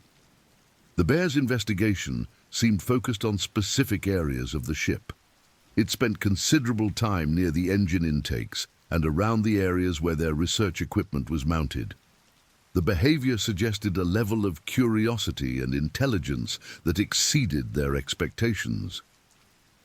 "It's like she's trying to understand how our ship works," David Park said, capturing everything through his underwater cameras. "This footage is going to revolutionize how people think about polar bear intelligence." After completing its underwater investigation, the bear surfaced approximately 50 meters from the ship and began swimming slowly around the vessel. It moved in a deliberate pattern, clearly observing the ship from multiple angles. "She's conducting a complete reconnaissance, Doctor," Rodriguez noted. "Underwater investigation followed by surface observation. This level of systematic exploration is unprecedented." The bear on the ice had also become more active. She moved to different positions along the ice edge, always maintaining visual contact with both the swimming bear and the ship. The coordination between the two animals was remarkable. "Are we certain these are separate animals?" Tom Bradley asked. "The level of coordination suggests they might be related or have some kind of social bond." Marcus checked his tracking data. "Based on our collar information, the bear on the ice is definitely our tagged female 47F. The swimming bear doesn't have a collar, so it's a different individual. Two unrelated bears coordinating their investigation of our ship," Sarah said, shaking her head in amazement. "This challenges everything we know about polar bear social behavior." As the day progressed, the bear's investigation continued. The swimming bear completed several circuits around the ship, occasionally diving to examine the hull from different angles. The bear on the ice maintained her watch position, sometimes moving to new vantage points, but never approaching closer than her established perimeter. "They're definitely not showing any signs of losing interest," Marcus observed. "If anything, they seem more engaged now than when we first detected them." Dr. Hayes, the government official, was becoming increasingly concerned. "How long are we prepared to remain in this situation? Every hour we stay here increases our risk exposure." "The bears aren't showing any aggressive behavior," Sarah replied. "As long as they maintain their current patterns and we stay aboard the ship, the risk is manageable." "But what if more bears arrive? What if their behavior changes? We could find ourselves in a situation where escape becomes impossible." It was a valid concern, and Sarah knew she would need to make a decision soon about whether to maintain their position or relocate to safer waters, as if responding to Dr. Hayes's concerns. Marcus suddenly looked up from his monitoring equipment with alarm. "We have a problem. I'm detecting 3 additional thermal signatures approaching from the northwest. Large signatures moving directly toward our position." Sarah felt her stomach drop. 3 more bears. That's what the data suggests, and they're moving fast, covering ground quickly across the ice. The situation had just become significantly more dangerous. While 2 bears conducting investigative behavior was manageable, 5 bears in the immediate vicinity of their ship represented a serious threat to their safety. "Captain Morrison, we need to be ready to move immediately," Sarah announced over the radio. "We may have 5 bears converging on our position." "Engines are warming up now," the captain replied. "Give me 10 minutes and we can be underway. Dr. Rodriguez, Dr. Sullivan, start packing up any equipment that's not essential. We may need to relocate quickly," Sarah ordered.